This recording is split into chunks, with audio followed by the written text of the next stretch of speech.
But here we go. We do have our matchup. We don't know the decks yet, because unlike One Piece, because we did come from the One Piece regional just now, where the decks are not revealed immediately. So until you start playing, you don't know what their opponent's playing. You don't know what style that you need to play against, and just knowing a style can change how you respond to your It can opponent change as your well. mulligans, right? And I think that's the biggest thing. Like, oh, I'm playing against ShineGrey. Oh, then I have to make sure. Like, if I'm Machinedramon and I know my opponent is ShineGrey, that instantly changes my mulligan to which Machinedramon I'm going to try to pull out first, right?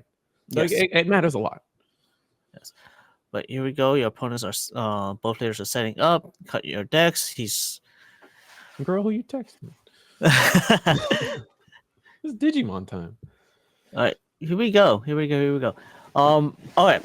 So what's your favorite? Go ahead. Rounds are 45 minutes, 5 minutes extra time, or 3 turns. Of course, just like any other game. Best of 3, and yeah.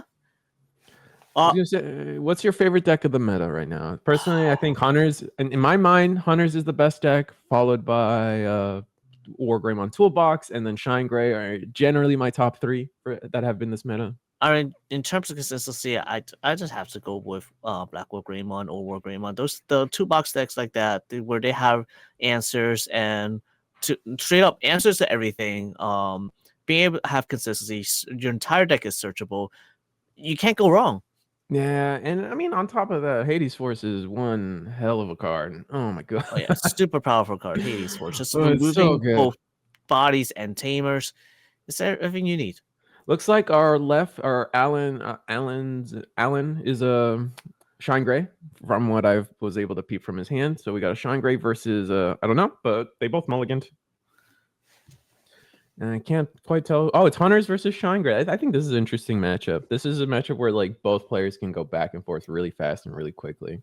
Yes, because ShineGrey does utilize their tamers a lot and making a stack, whereas Hunters utilizes your opponent having tamers or a stack, saying, you know what, I'm gonna get rid of your entire stack, and it's gone. You can't do anything with it. Yeah. All right. So we're just gonna hard play a 5-drop tamer. The memory setter for ShineGrey pretty early, not bad, and that just kind of forces Hunters to play a little inefficiently with their memory this turn. I just Digivolving Rookie and then playing 2 3-cost tamers, essentially letting Marcus gain you 2 memory. It's kind of wild, kind of good, I guess. Next, we have hard play Coromon, allow you to Digivolve into the Greymon to look in your security and playing down a yellow tamer. In this case, Marcus comes down, letting you suspend it to gain 1 memory back. Opting not to Digivolve in the back is always kind of scary to me. Like, sure, you can hard play your searchers and like maybe get a double hit, but the guarantee 1 draw from Digivolve in the back is kind of good. And kind of undervalued. And this is the Greymon that will get limited to 1 once the ban list is legal. The ban list will be legal, I believe, next week. Yeah, with the official release of BT13, will be under the new ban list rules, which does put this Greymon at 1.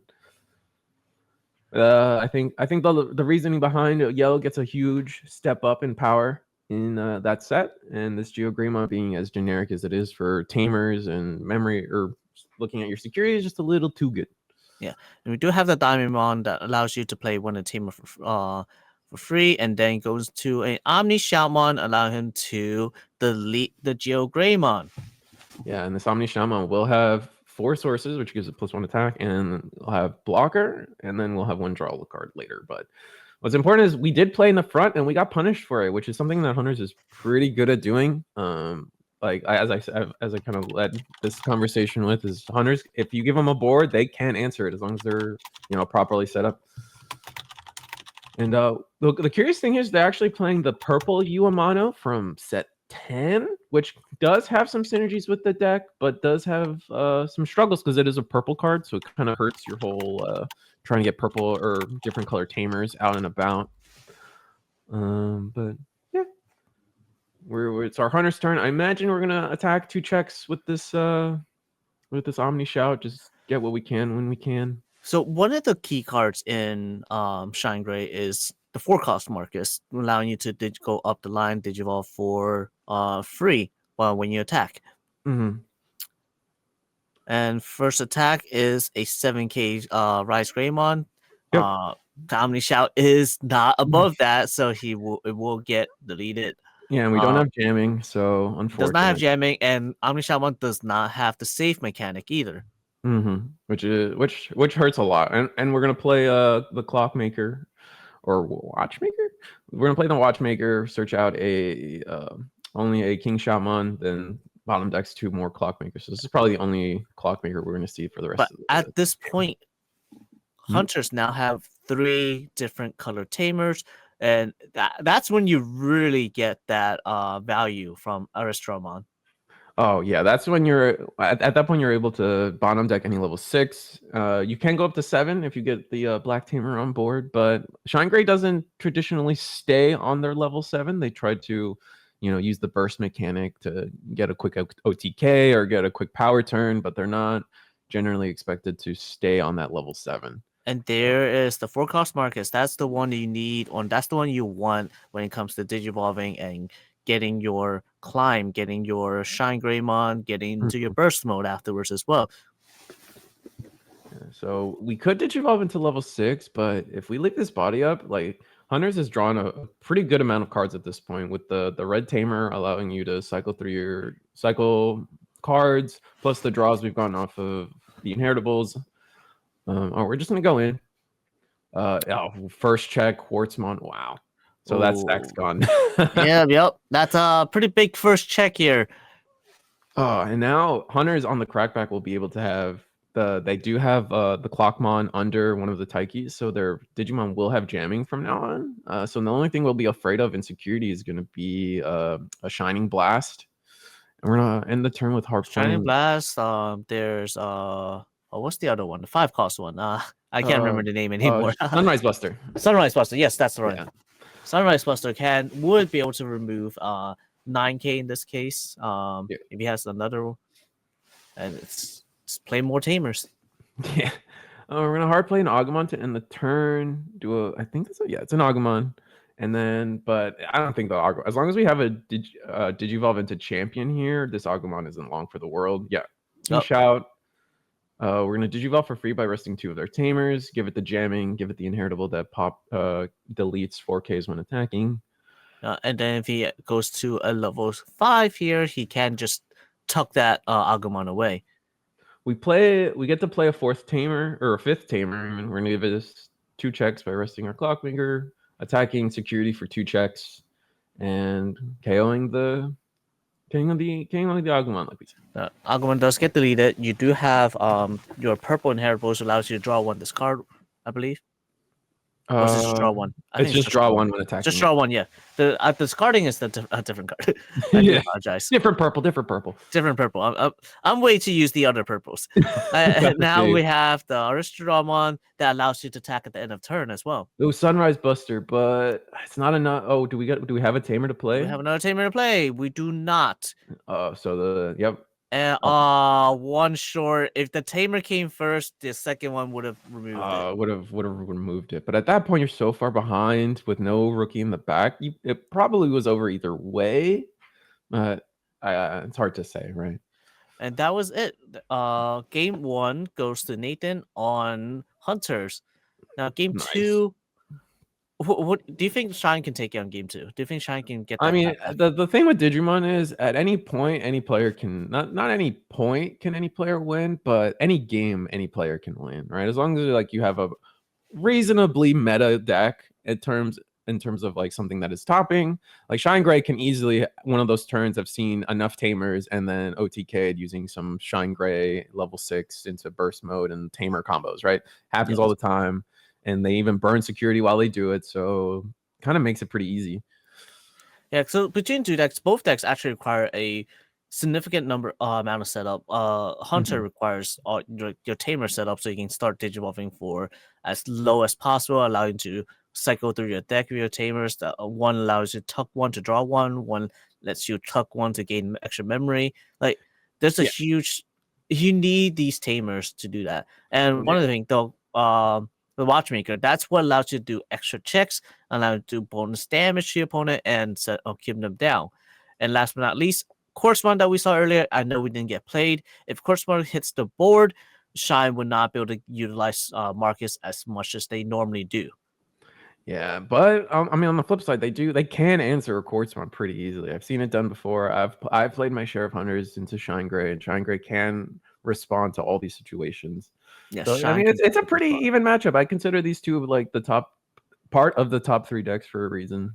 So I mean, and a note on Hunters is definitely like it's very easy if you're not playing Hunters correctly. It's very easy to just dump your hand, hard play everything, play all your tamers, and then end up in a situation where you're playing with 2 cards in hand for the rest of the game, and Hunters realistically can't survive in that game state. No, So, you need these cards. You need to keep card advantage one way or another. Unlike other decks where you digivolve, when you're digivolving, you're always drawing. But Hunters, you're not always digivolving. You're either hard slamming, you're playing tamers, you're using a lot of cards. yeah, and I think both players decided to mulligan, which oh man, I'm so happy Digimon has mulligan now. That was probably one of the best changes they've done to the rule set since release.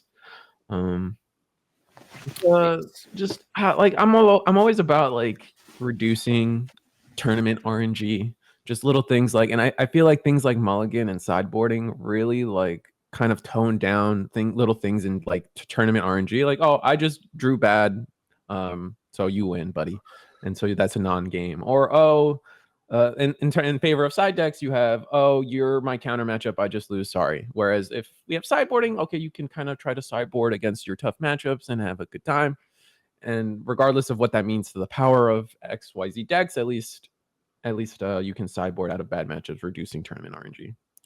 All right, so we go Agumon into Agu X into a hard playing Agumon allows you to search a Greymon name as well as Marcus, only allowing him to hit the Shine Greymon. Yeah, we revealed too many Agumons off of that. And now we're properly set up. Unlike last turn or last game where we started with just hard playing an Agumon, we actually have the rookie in back now. So we have proper draws going on through those Digivolves. And then on top of that, we got an extra body on board. So we're going to be a little more aggressive, but at the same time, we're also, cycling and drawing a little bit more, which is dope. Cycling is the most important thing, especially in this where you need to find your pieces. You need to find your tamers. You need to find your level 4, level 5, level 6, which we know he already got from the level 6. When we draw into the 5-drop Marcus, which is good, but we do have to give our opponent 5-4 memory, which is a little bit much, but it's part of that risk reward that you take with Hunters. Like he potentially could have played a Shoutmon for 3 instead, but then that's 3 cards that it takes to play that, where you could have just easily just played the Tamer. Yeah, I'm getting a peek of the hand that this does not look good. This looks like a lot of level 6s and a Tamer. Oh no.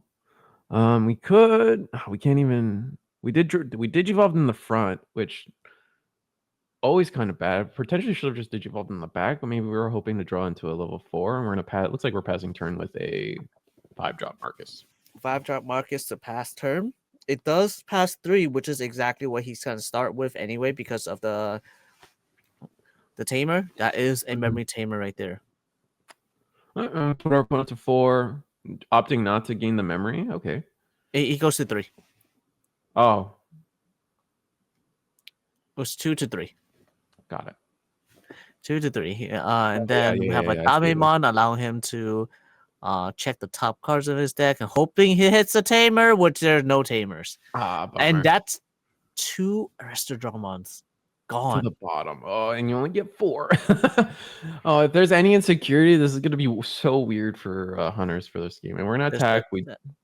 There's the GeoGrey. That's the GeoGrey that he wanted to see earlier, but unfortunately he didn't see it earlier. And these level 4s do have save, allowing him to save one of the level 3s and then save itself. The order and what you save does matter. Yeah, I feel like it falls under the. It tends to fall under the just I don't know. Like I know the ruling is you have to do do one thing first and another, but like it's also one of those things where you need to understand. Mm-hmm. I think there's a little bit of an implied ruling when you pick Yes. your 2 cards. Like, you have to pick the Damimon in that situation, and then it's another card. Regardless of the order, it doesn't change too much most of the time which order you do it. But so that's what I mean by like implied ruling. Yes. But there is a proper game state way to do it. Yep. He does have another GeoGrey in his hand. This GeoGrey might start your main phase because you control a one of the tamers allows him to get extra memory. We do have the Rise. Rise does get We the find extra memory Rise. back. He does have the level 5. Does he have the level 6? I do see a level 6 in his hand. I see a lot of level 6s and a burst mode. Yeah, so we could have a really strong turn this turn, and we don't have the Rise X, which we did see last turn, and we're gonna opt to just Digivolve in the back. Kind of smart if we have the backup level 5, which is what we've been struggling, but it doesn't look like we drew into another level 5. So yeah, definitely having no level 5 would be good because if he removes the big stack right now, he has the second stack. All right, gonna hard Digivolve into the BT13 Shine Greymon, turning your Marcus into a blocker. Oh, is he gonna pass on that effect? Or is it? No, he does use the effect. Oh, he does use the effect. Okay, so now we have a blocker. Opting not to Digivolve into the other ShineGrey, just in case we want to delete this Damimon, which could have potentially passed, given your opponent more memory because of that U. Let's see. Does he have the... We're going to play Psychmon for 2. And then we're going to use the effect to pull a source out of one of our tamers, Digivolve in the back with the rookie we just pulled out. So he's just playing setup now. Mm-hmm. A Hades Force, unfortunately, does not do anything here. Yeah. But let's see though. We do need to see what he wants to see right now is the level 5 the Aristodromon, so he can remove that body. But he needs to be at level. We need one more tamer. He needs one more tamer to do that. Which is the downside about this Uamano. The people tech it in, but it's another purple, so it kind of ups your purple count. Where you could have had this could have been one of the black versions of Uamano, which then we could deal with this the ShineGrey rather easily. Especially if we like this is a really scary spot. Had Hunters had like the proper setup with like a King Shoutmon or excuse me, or the proper amount of tamers on board. We would have been able to tuck the ShineGrey and then tuck the ShineGrey under the Marcus and then delete it. Yes. But there is the level 5 now. We do go into a Restrodramon, which seems a little incorrect. Like I feel like this is going into your 5s is such a risky thing because they don't save, right? So you just kind of used all this hand value, card value for not a lot of success. We are a blocker now at the very least, but yeah, we will be able to block this Marcus. The thing is, if he blocks right here, right? Marcus does the minus 3k on it. Sure. Shine does the minus 6k on the card.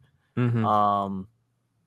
And Aristodromon right here. The Spear mode is a 10k attack.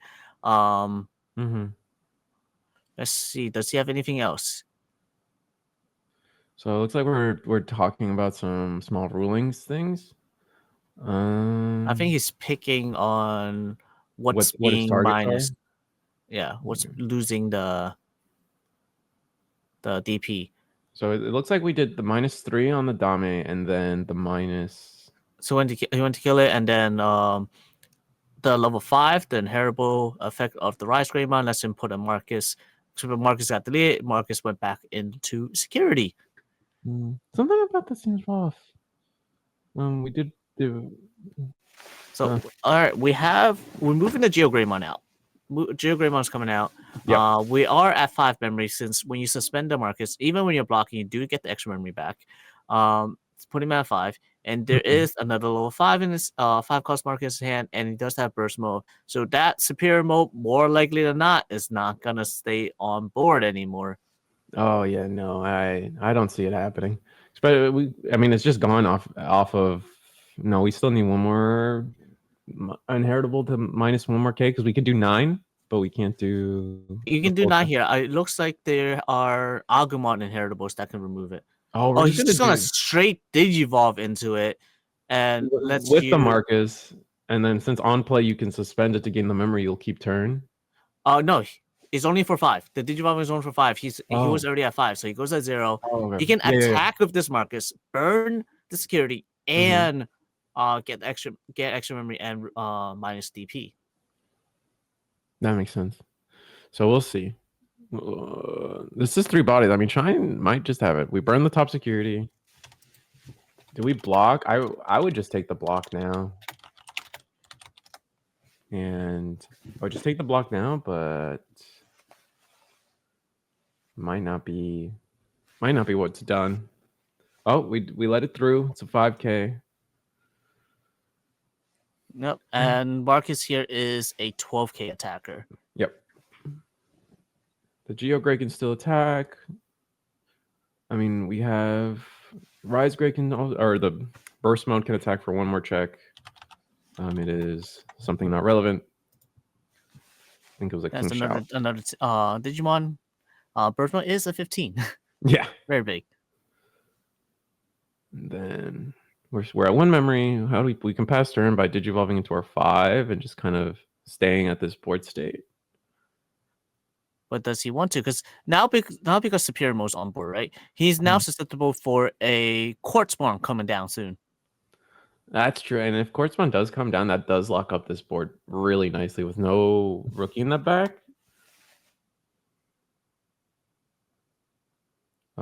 We hard digivolve, so the burst mode stays. Yep. Burst mode stays. You only lose the burst mode. You don't go back to level 6 if you use the burst digivolve.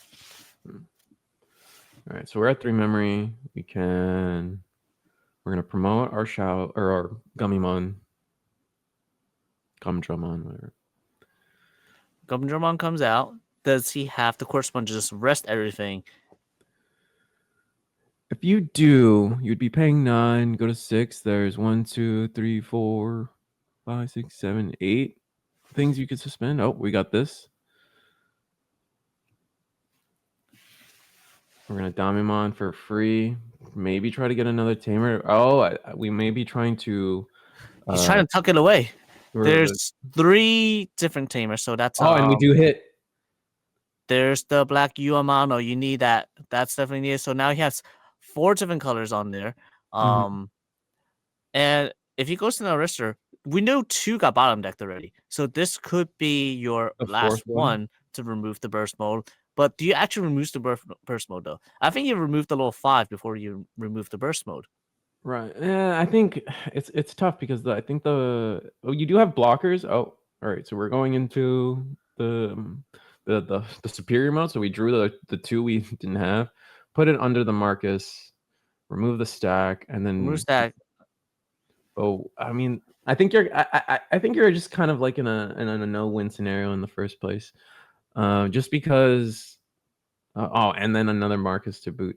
Just because if you leave the burst mode up, you can just turn all these you can turn one of the Marcuses into a Digimon and suspend, trash the top, and then you'll just end up clearing board really easily and simply.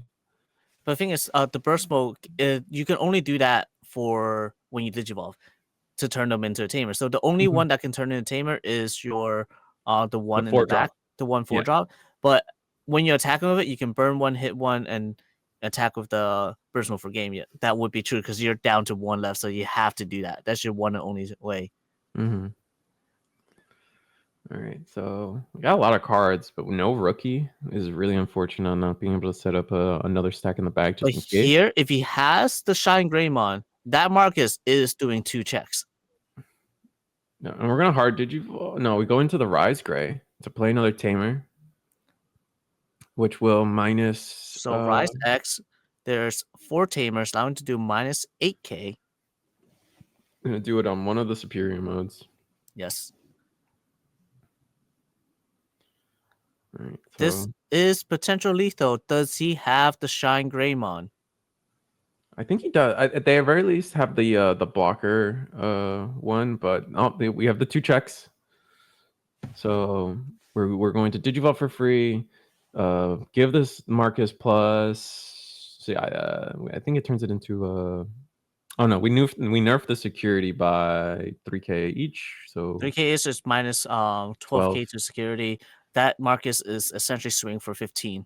Mm-hmm. And then the ShineGrey effect itself will also minus will KO one of these bodies, no? One of the body will get removed, I believe.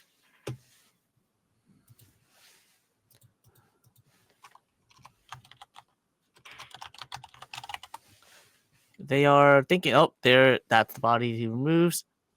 This Shine will be this Marcus is going for 2 checks. Essentially for 15k swing because of the minus 12k to security. And we're gonna take it. It's quartz, but the security should be nerfed enough for the quartz, right? Oh, quartz. How strong is quartz? I think quartz is 15. Quartz is 15.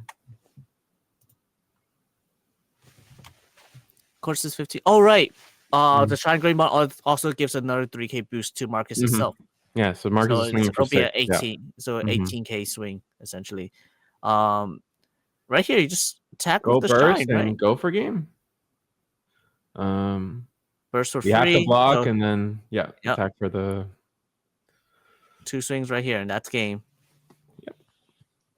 So short and simple. So ShineGrey able to take a game 2. We're gonna go into game 3. Yeah, what happened in game 3 here? Just I think Hunters just wasn't able to get the correct colors on board fast enough. Like it kind of got bit in the butt by the purple UM mono, also like essentially also being purple. So we only had 2 colors on board. Had we been able to properly he needed one more color mode. Yeah. Yeah. And it would have answered the board real nicely, and then they would have been ahead for the rest of the game. Yeah, he was definitely 1 color short from being able to remove that Shine Greymon to put it right under Marcus, because that Shine Greymon staying there was not what he wanted to see. Yeah. It gave just too much damage at that point. Definitely way too much damage. But here we go. We're going to game 3, 1-1 on each side. Shine Greymon versus Hunter. Hunter has choice of whether he goes first or second. Would you prefer to go first, or would you prefer to go second?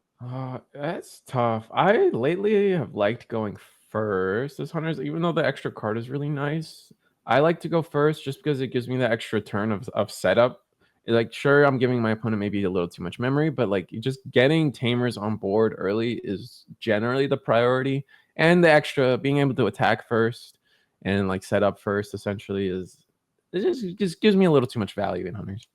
Yes, that is a valid reason for sure. And then, but on the contrary though, on the Shine Greymon side, if Hunters were to go first and Shine goes second, that means more likely than not, you're starting with at least 3 memory. That allows you to go play a rookie in the raising and then play another rookie and go into a Geo Greymon to play another tamer. That is a lot of moves you can do on that 1 turn.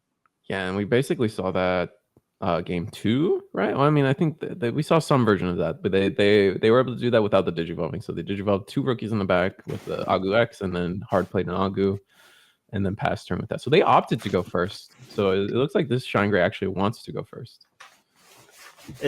I would prefer to go first as well as Shine because you have a better setup. It slows your opponents down a little. No, it doesn't really slow them down, but like, it doesn't let them set up as fast as they normally would. Since if they don't have the right number of tamers, they cannot remove your higher level Digimon. Yeah. So here we go. Game 3. Both players mulligan again. Yeah. It's too important. There's too many. I always end up telling myself like it could always get worse, but I feel like at a tournament you have to take the extra risk to have that slightly better hand, even if your hand is middling. And like you said, just digivolve in the back and put your opponent at 3 by playing a tamer. Yeah. So let's see if ShineGrey actually sees Shine what they plays want. plays the Agumon. Let's see. I see tamer. 2 Geogray, Rise Gray, and a Burst mode. He does have options here. Which Geogray will he take? Depends on what they're missing, right? I feel like you always take the one that helps you like play the tamer out of security. But he does. But he already had one, so yeah, you had one already. So he needs to draw first. Draw for Digivolving. You always draw for Digivolving before you use the effect. Yeah. And whiff. There are no tamers in the That's security. pretty valuable information for the Hunters player too. Let's them play a little aggressive early, because now they know they're not going to give your opponent. You're not going to end up giving them. Do you draw for Digivolve? I believe so. I see 6 cards in hand. I can't tell. Yeah, 6 cards. Yeah, should be 6 cards. So yeah, they're at 6 cards. I think they're good. They are good. 6 cards is good. Digivolve into a Digimon, get to play purple. Oh, we're playing 2 copies of this purple Uemano. If we kind of like a replay of game 1, if we end up having Steve, he has the superior mode. He just removes the body right now. Slow. Well, it has to be Omnishout. It has to be Omnishout. It can't be superior mode. Does it? There's nothing to tuck. Oh yeah. Yeah. Yep. There's nothing to tuck. You're right. I was like, wait a second. That's the very first thing I thought about too. Tucking away. If we have, but we don't have the Omni Shout, so we're just gonna play another Tamer. Tamer to pass. We'll put our opponent to 2. It's really unfortunate we couldn't choke them at 1, because 2 ShineGrey can still play at 2. Very easily can they Digivolve into their a level 3 or a level 5, and then hard play a Tamer that's gonna give them more memory, and there it is. It's right here.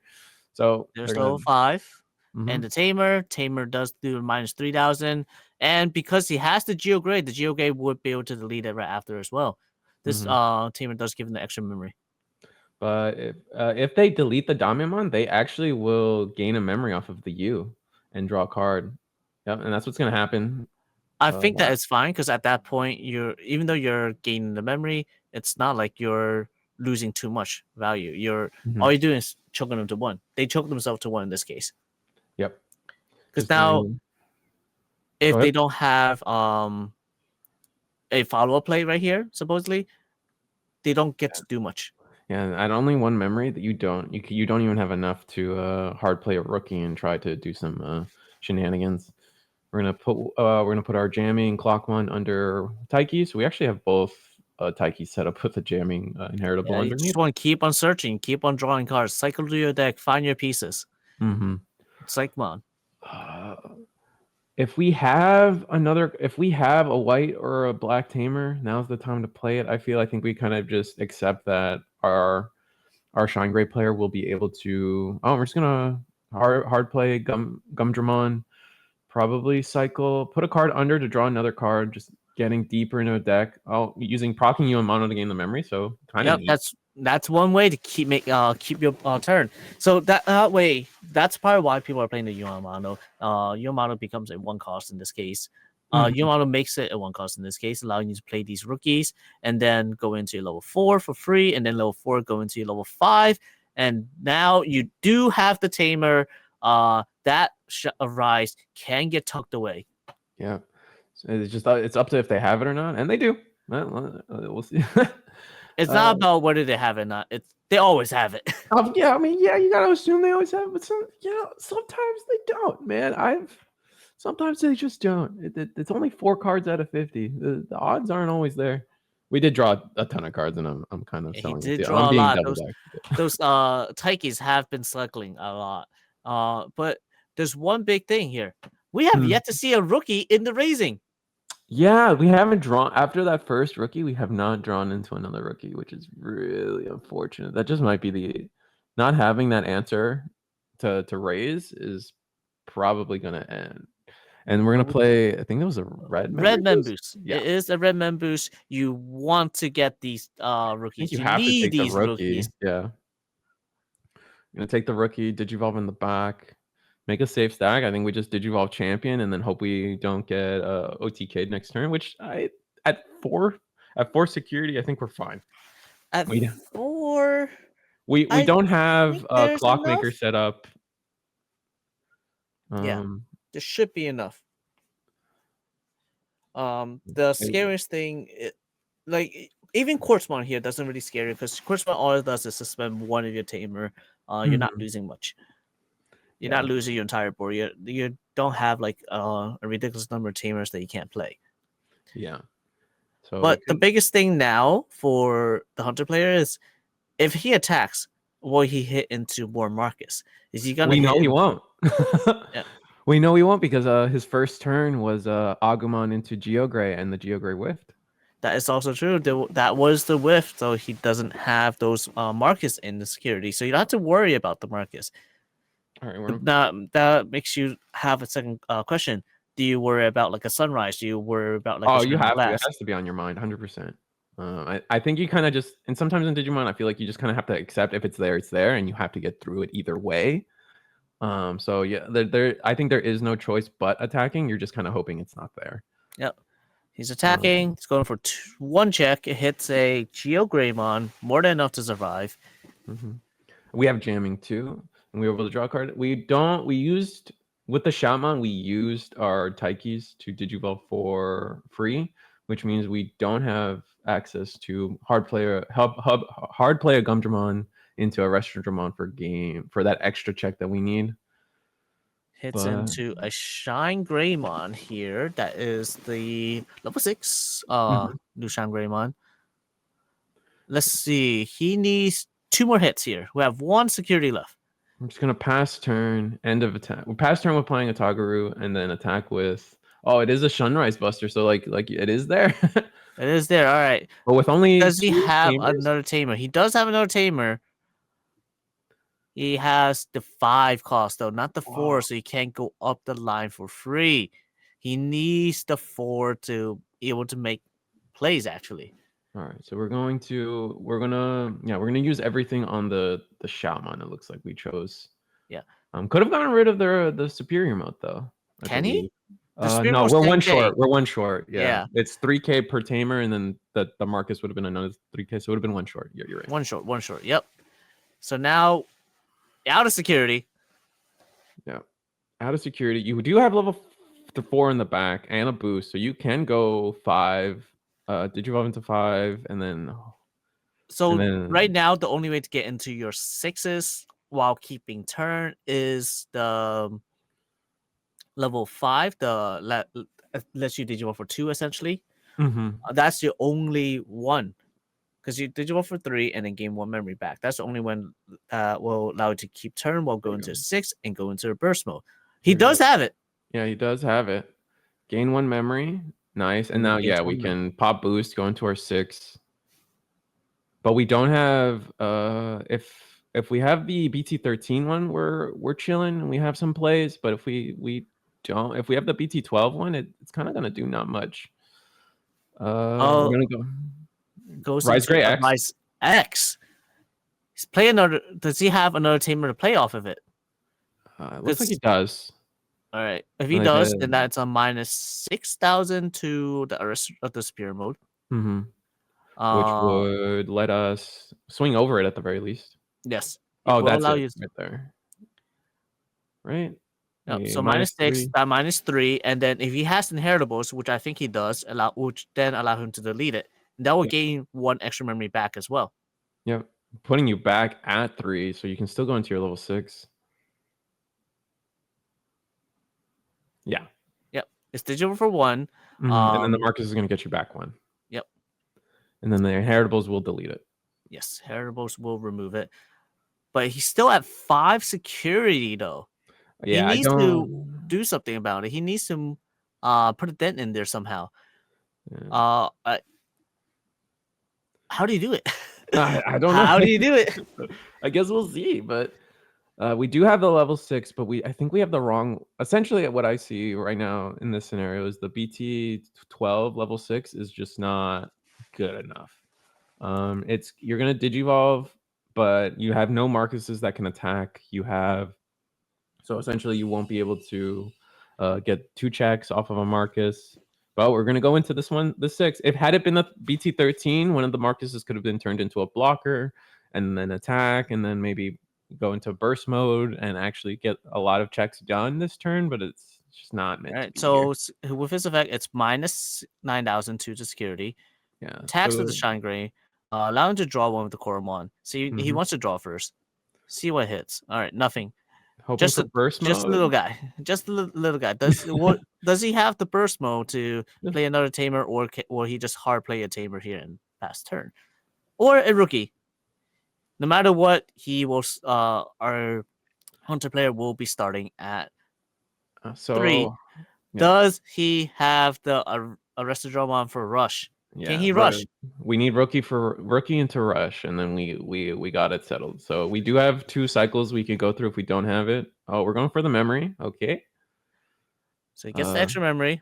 Oh, Digivolve in the back. Oh, this is a Chumon. I rarely see this Chumon used in Hunters.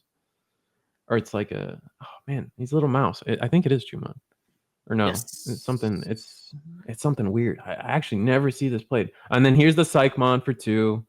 We're gonna take a source out of a mono, and that's the Arrestodromon that we needed, and that's just game right there. Yep, he Digivolves for free. That Arrestodromon does have Rush. Yeah, and that's all ceremonial at this point. The Arrestodromon goes for game. Nice, and 5 minutes left in round. And that is game. It was a Choo-Choo-Mon, and yeah, Hunter takes the win over Shine. Yeah, and when we might see that's why we saw some of the hits we did on the ban list, right? We saw the Galmon hits, we saw the ShineGrey hits. The ShineGrey hits were a little more aimed towards like yellow in general. We felt like I think they believe that yellow might be too strong with their tamer control, especially with GeoGrey. The biggest thing about GeoGrey is it works coherently with Mastemon, so you can go from a rookie, your Patamon rookie, go into a GeoGreymon, play out a Mirror for free, and then from the GeoGreymon go into your level 5, and your level 5 can play out the Mirror using Mirror's effect, allow you to play out the other 5, and then you just joggers right away, like turn 1 joggers. Who doesn't like that? There's some nutty stuff, and here it looks like it's ShineGreymon, potentially a Shine. Yes, it is a ShineGreymon Mirror.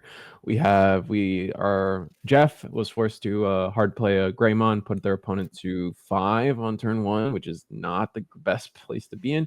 We do whiff. Kelvin does whiff on the level 5 or level 4 when digivolving effects, so there are no tamers in security, which is unfortunate. And both players Kelvin opting not to digivolve in the back. I mean, I'm seeing a lot of this. I don't agree with it, but you're okay with it. You can only do so much. Like if your hand doesn't allow you to play the game, you're not gonna play the game. And this go into the rise here. Yes, you get on the rise, but with no tamer to play off it, so we know no tamer in hand, no tamer in security. I'm just gonna keep on going up the line instead. I don't have to worry about it.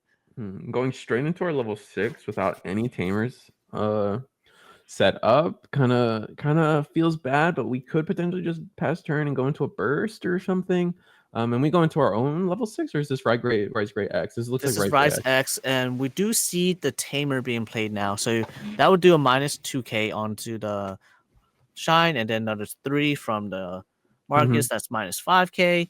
I believe Shine is 12, so down to 7. And I don't think there's any more inheritable that does the minus DP. So he does need to do another 7k in order to remove it. We could go into our own Shine, but we won't play another tamer. Kind of puts us in a weird spot. This is a really weird start of this game. We're gonna pass. It looks no. So the Shine does another 3k. So now first.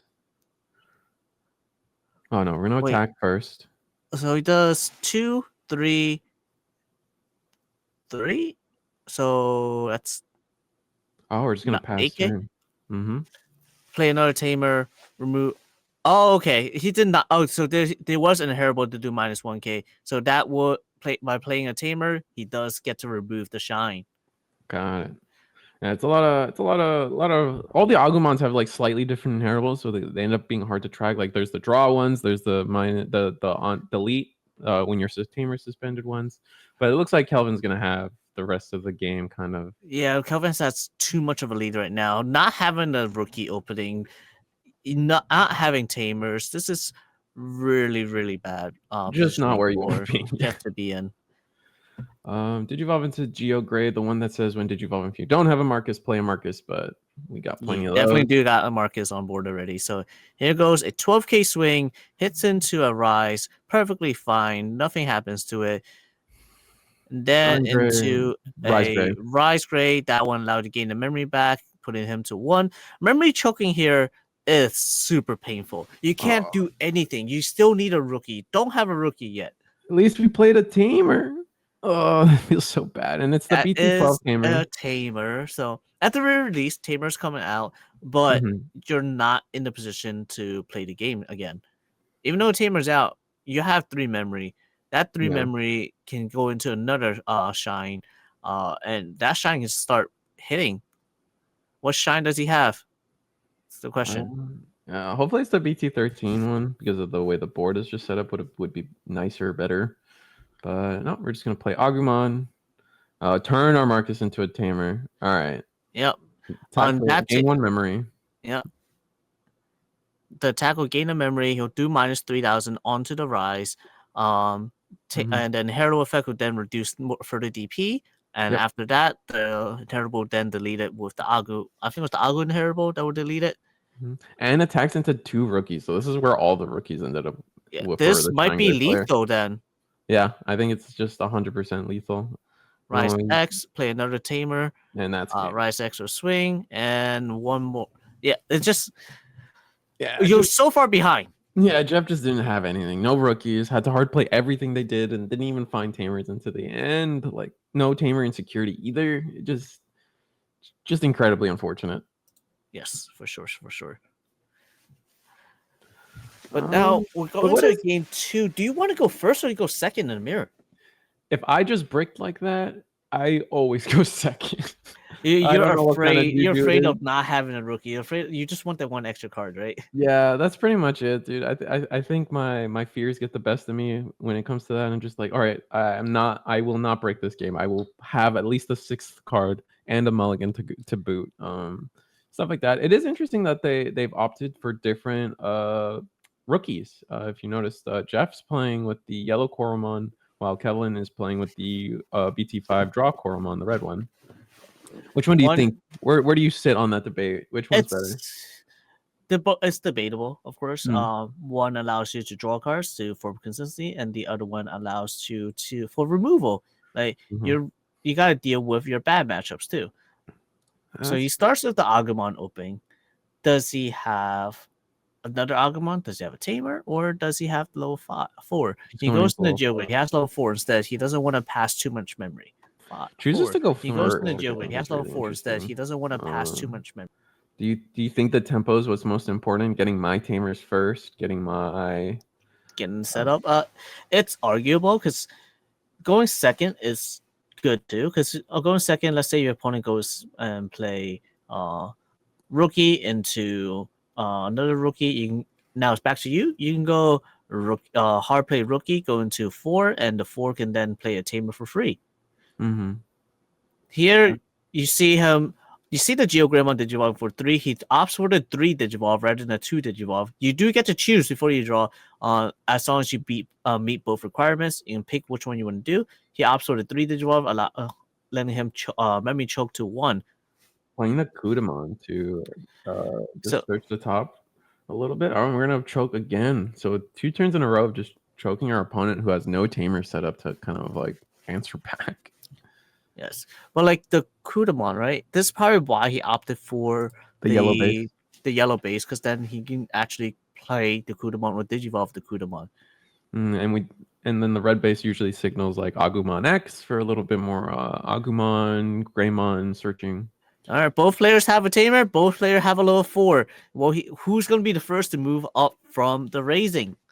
Yeah, this is scary. This is kind of scary. We're at 2 memory on Calvin's side, though. We'd have to pay the 1 for Marcus to make it an effect and Digivolve for free. I just don't think we're there, especially since Jeff has a body in the back. We can just now play this game of I'm going to Digivolve in the front, keep my back safe, and then anything you try to do to answer what I'm got in the front, I'll just answer back, which is from here. It does look like Jeff is at the dominant side. He's definitely taking control with the extra body and tamer. Hard plays the Agumon pass. Now it's passing 2 memory. He does raise up already. Interesting. Oh wow, I think this is and a little then paying risky. the memory for the Marcus. So he's gonna go up already. I'm assuming he does have. Oh, he does play Rise. Rise will play a tamer. suspending gain of memory, deleting it. Now he can go into the level 6 here. Yep. Which level 6 is he going to go into? Oh, he just chooses to Digivolve for free into Rise X. Okay. Rise X for free. Plays another. We'll play another Digimon, or doesn't play another Tamer. So we're just missing 6s. That's unfortunate. It does look like he's missing 6s. All right, we're attacking with our champion. It does die into security. I think it attacked into another Greymon of some kind. It does hit another GeoGrey.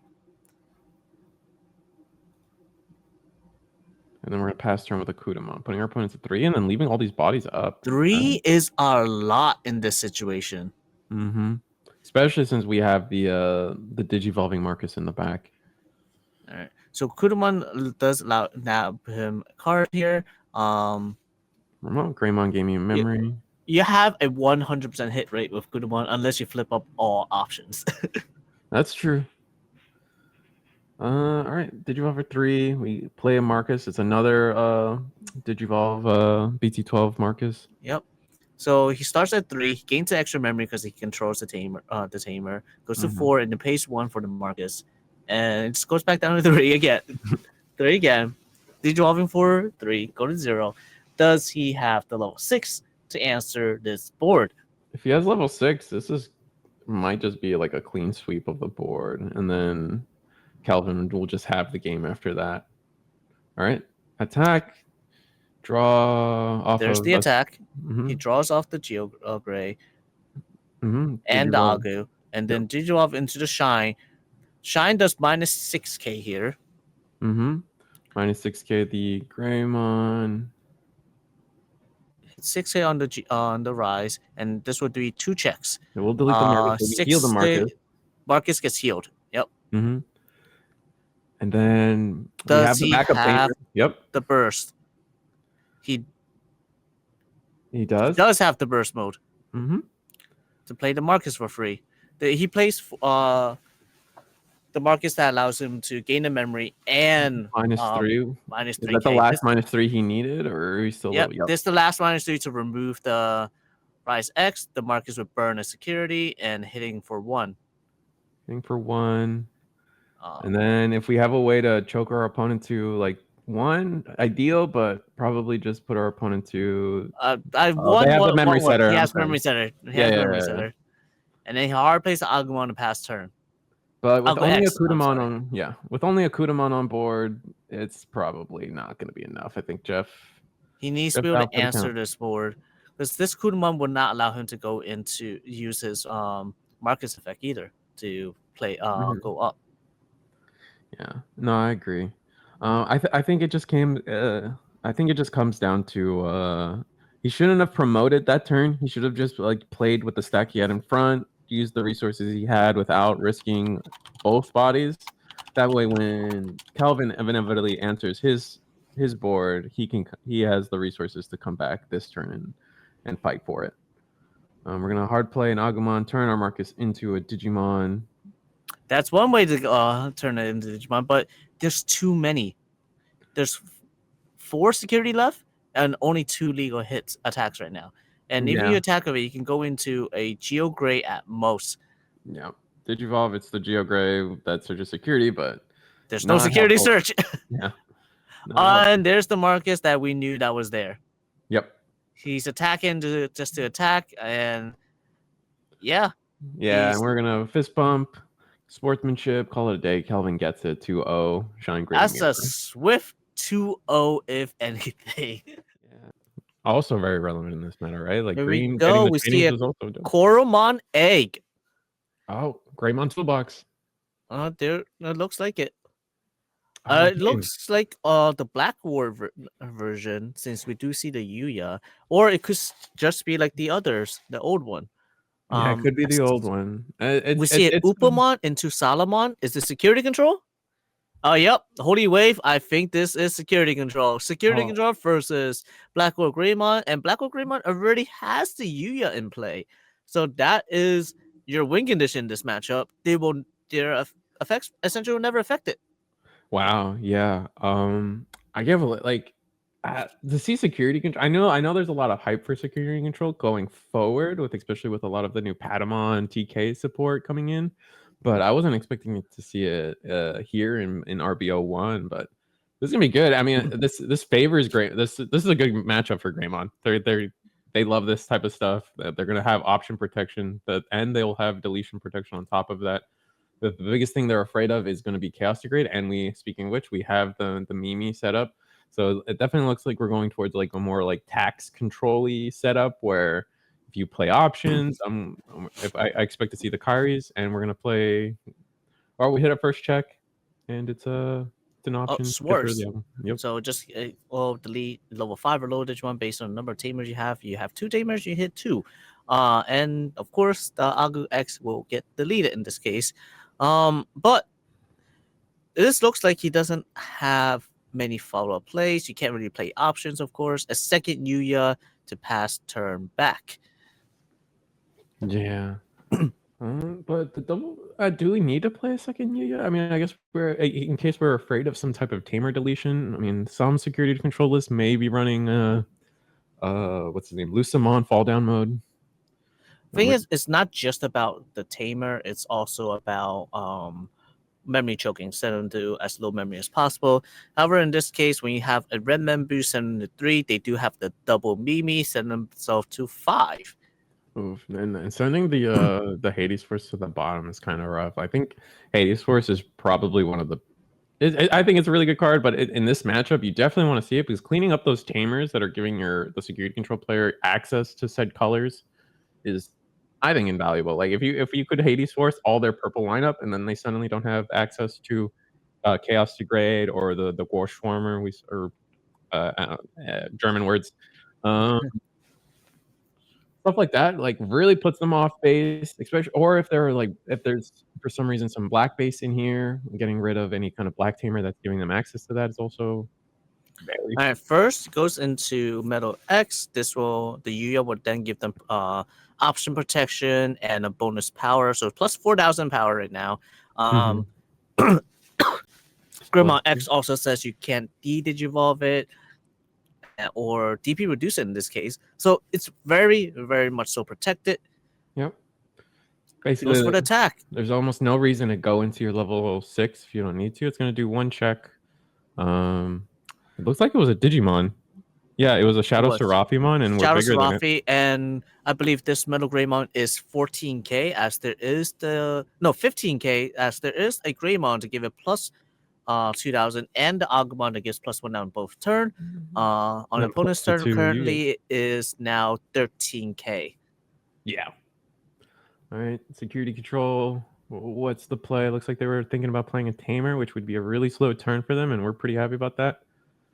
Do we just go like Agumon into Agumon X into like Greymon X, and then that would be really strong. But like here, we do know he has the Black Wolf Greymon in hand, and he has the Red Man boost to keep turn, so he can Red Man boost here, go into the Black Wolf Greymon, remove the tamer and a Mimi, so that's 1 less Mimi he has to worry with later. I'd get rid of all the Mimis if we could. Agu X first, Agu X. I'll get him either a Grey X or a Greymon here. I do believe he has a Greymon in hand already, so most likely be the Grey X pick. Oh, that's it is the Grey X pick. Because now you can go into Greymon X, and then you proc the Yuya, and then have option protection on that stack. And if you even want to extend it to saying going to Greymon or War Greymon of some type. Yep. There's the Black War Greymon. We're not going to proc the Yuyas. We want to do the same level again. Oh, but we're gonna get rid of the TK Kairi and the Mimi. I still feel like the play was to KO the Mimi, but thing is, as he attacks right now, as he's doing more damage, his security is gonna be lower. The TK Kairi will have consistent value, whereas Mimi, your opponent or you must use an option to get that value. You will you're not consistently getting the memory value as you were if you were gonna be using a TK Kairi. Yeah, it's just now it goes to the Black War X. This Black War X, he will now use the second Yuya, give him protection, and then the Metal Grey X would then trash the top card of your opponent's security when it unsuspends during the reboot. Trashing a Holy Wave, so that's a big hit. First, the last 2 checks were both Shadow Seraphim, which is very unfortunate. So Salomon going in. Solomon going in. There is Upamon, so he does draw one, and because he's at 3 or less security, he Can does get recover. that recovery. Now we're off yellow, so we actually just can't do. Oh, we just hard play Shadow Sarabi. Oh no, this is Death That's Xmon. the Sorry. Death X. So let's see, 1, 2, 3, Ooh. 4. It's reduced by 12. It's a 8 cost card. Mhm. Opponent does go to 7. Nice. So that's pretty good for the security control player. They're at 4. They're still not close to losing this game. However, if we have another Black War Gray X, we just gave our opponent the chance to proc Yuya again to have option protection. Yes. Which, looking at the hand, we still have it doesn't look like we have too many good options. We have a health scythe. Being protected from that is negligible, but still there's still value. Yeah, definitely having the protection is good because you also need to protect yourself from the security options as well. It's not just the hand. We do have a Hades Force in hand, but it's just not enough tamers on board to really justify it, I imagine. Attack security. We'll see what happens. This could be a deletion spell. Nope, it's just a Digimon. Looks like it was a Gallantmon. Just another body. It is a Gallantmon. Gallantmon's not strong enough. Definitely not strong enough to remove the Black or Greymon. Now with Greymon and Agumon in the back. Gonna go Greymon in the back. Greymon. He definitely needs another body on board in order to protect that Black or Greymon from the Death X end of turn effect. That's true. We don't even have protection of any kind. We're building up a stack that does have better protection. Unfortunately, we didn't quite get the Agumon X under it. Yeah, there is no protection here, so he needs to go into a Black War X before going into playing a body to protect it. So he's just gonna play the Agu X, getting 2 bodies, two cards. You get the X antibody. Which card do we get? We already had level 5 level in the 5. back. I think we get the level 5. We already have champions in. Oh nope. Yeah. He gets level 5. There's no level 5, so he's getting ready for a future turn. The Death X does remove the Agu X, but in this situation, Black or Greymon is only 13k. That Death X has to hit into it in order to remove it at this point. Yeah, which they probably will. Controlling your opponent is a little too valuable, or unless you want. No, there's no way you can let this Black War Gray live. You have to attack into it. We're going to Chaos Degrade it, so more or less the same thing. He opts to Chaos Degrade it instead. He says, you know what? That's fine. I'm just gonna Chaos Degrade it. I'm not even gonna bother attacking into it. You will have to deal with this Death X that's standing up yourself. You have to raid into it if you have to raid. If you don't have to raid, he's perfectly. You're gonna have a hard time. Yeah, we do have protection. One suite of protection here. So if we go into Metal Greymon X, I'm not sure if we have it. We could swing or Digivolve, attack. Yeah, we do have it. This will be 2 checks, option protection, at least 10k plus the 3. We'll be pretty big. We'll be able to swing over a Death X with this. Yes, this would be a 2-check hit. Going through the hand, thinking we definitely proc a Yuya. Yeah, we proc both of them. So double Yuya, so it's +3, +4, +7k. He's searching. He needs that War Greymon X. Ooh, we get the tie, which is nice. We'll be able to give ourselves blocker, and the Agumon essentially will proc Agumon X. So the Agumon will serve as essentially fodder for the Death Xmon effect. Yep. So Agu X will search the Greymon. He's still missing that level 6. I'm not convinced he needs it though. I mean, I guess he's short 1 card from his hand. If I don't think, waiting for him to pick that up. Yeah. Have another Agumon in hand. All right, he's got that card. He picks it back up. So right now it's +7k, so it's 15k. 15k, and he has the +2k Agu. 17 2 checks. Oh, we're gonna Wyvern's Breath the Agumon. Okay, that's still fine. Kairi.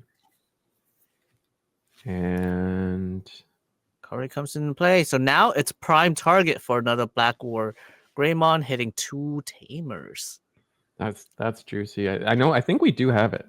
I we think do you have do this go thing. for that. You do remove both tamers. The Def X can't attack over it, and you have the protection from your Greymon X as well. Mm-hmm. So here we go. It looks like we're definitely digivolving, but I don't know if we have the X.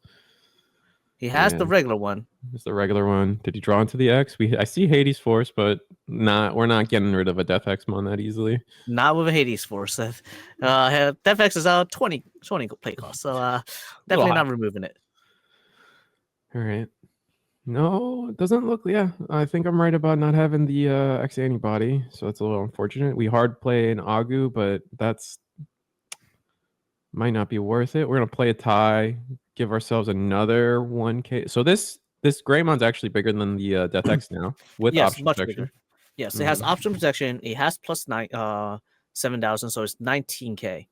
And there Angemon is the one. Magna to recover. But we have a blocker Blackwood Greymon now. We could go. Maybe we find the X. It looks like it's looking like we were probably just gonna rebuild the stack. If he has the X here, he can protect it, give extra power, of course. And there's the X antibody. Wonder why I don't see a Metal Gray or Blackboard Gray X in hand. So opting to put the X antibody under is interesting. So there is a. Let's see. There's a chance where you get it off of. Oh, we do have one. Never mind. He does have one. So the X antibody option is so he can play that Hades Force for cheaper. Oh, I see. So you can you'll play the Hades Force, KO the Magna Angemon, and then still get the attack. And then we won't burn a security, but we'll do one check. And we'll survive with reboot blocker and a bunch of other things. And also, I just realized, I know it's a little past it, but our Blackwood Greymon player needs to strip 2 sources, because when you play tie to pass turn, the end of turn effect does need to trigger to remove the Blackwood Greymon. So he's down 2 sources at the very least. Is he down? Yes, he has to be down 2 sources because of the X antibody effect. So now end of turn, we're gonna strip 1 protection. Yes, he still has to strip 1 to protect it, because the end of turn effect. But because Def Xmon only applies to hit on at the end of turn, and the reboot is on your opponent's turn. Oh, okay. How do we get rid of the? Someone call a judge, please. Wait. There should be a judge watching this. Yeah, they need to strip. We would be stripping the 2 level 5s. But it doesn't look like it's mattering too much. We do have option protection here. It matters a lot in this case, because 2 turns has passed with the Def Xmon, meaning he had to strip 4 sources. Was it 2 though? Yes, we had the Agumon for one of them, did we not? No. One of them was he played a tamer. He did not play Agumon. He played a tamer. At the end of that turn, right. He has to strip 2 sources. Now this turn, he has to strip 2 more sources. And the end of turn effect is not optional. It is a mandatory effect. Understood. All right, I follow.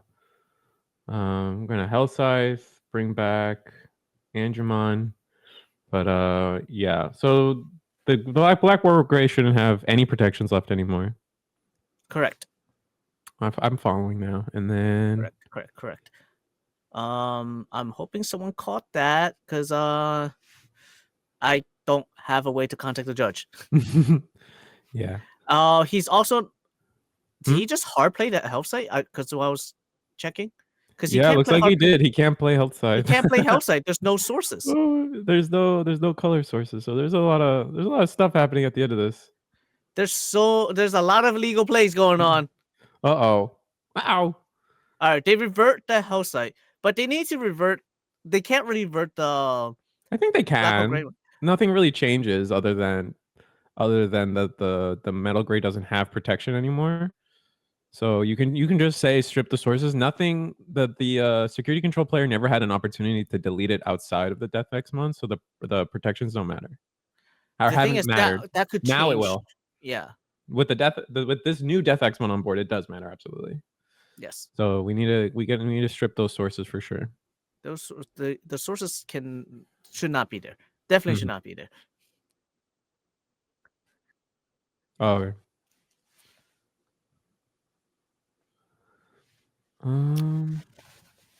So we're gonna move. So we're just gonna accept the game state, and we're gonna move on. Digivolve for 1 on the Greymon. We lose, right? We don't have a way to really go for game here. Well, there's the Great X. There's a protection, gain extra memory for the tie. He needs to get Digivolve for at least 1. 2 more checks in, and then one last final check, because Oh, he we have has to win another. this turn. Yeah, we have it. I think we have it. I Mm, guess if there's an option if in there's an security. option in there that could remove the Black or Greymon, that's it. Yeah, that's true. Health Scythe. Hellside mine. Oh, that's a recovery. Oh no.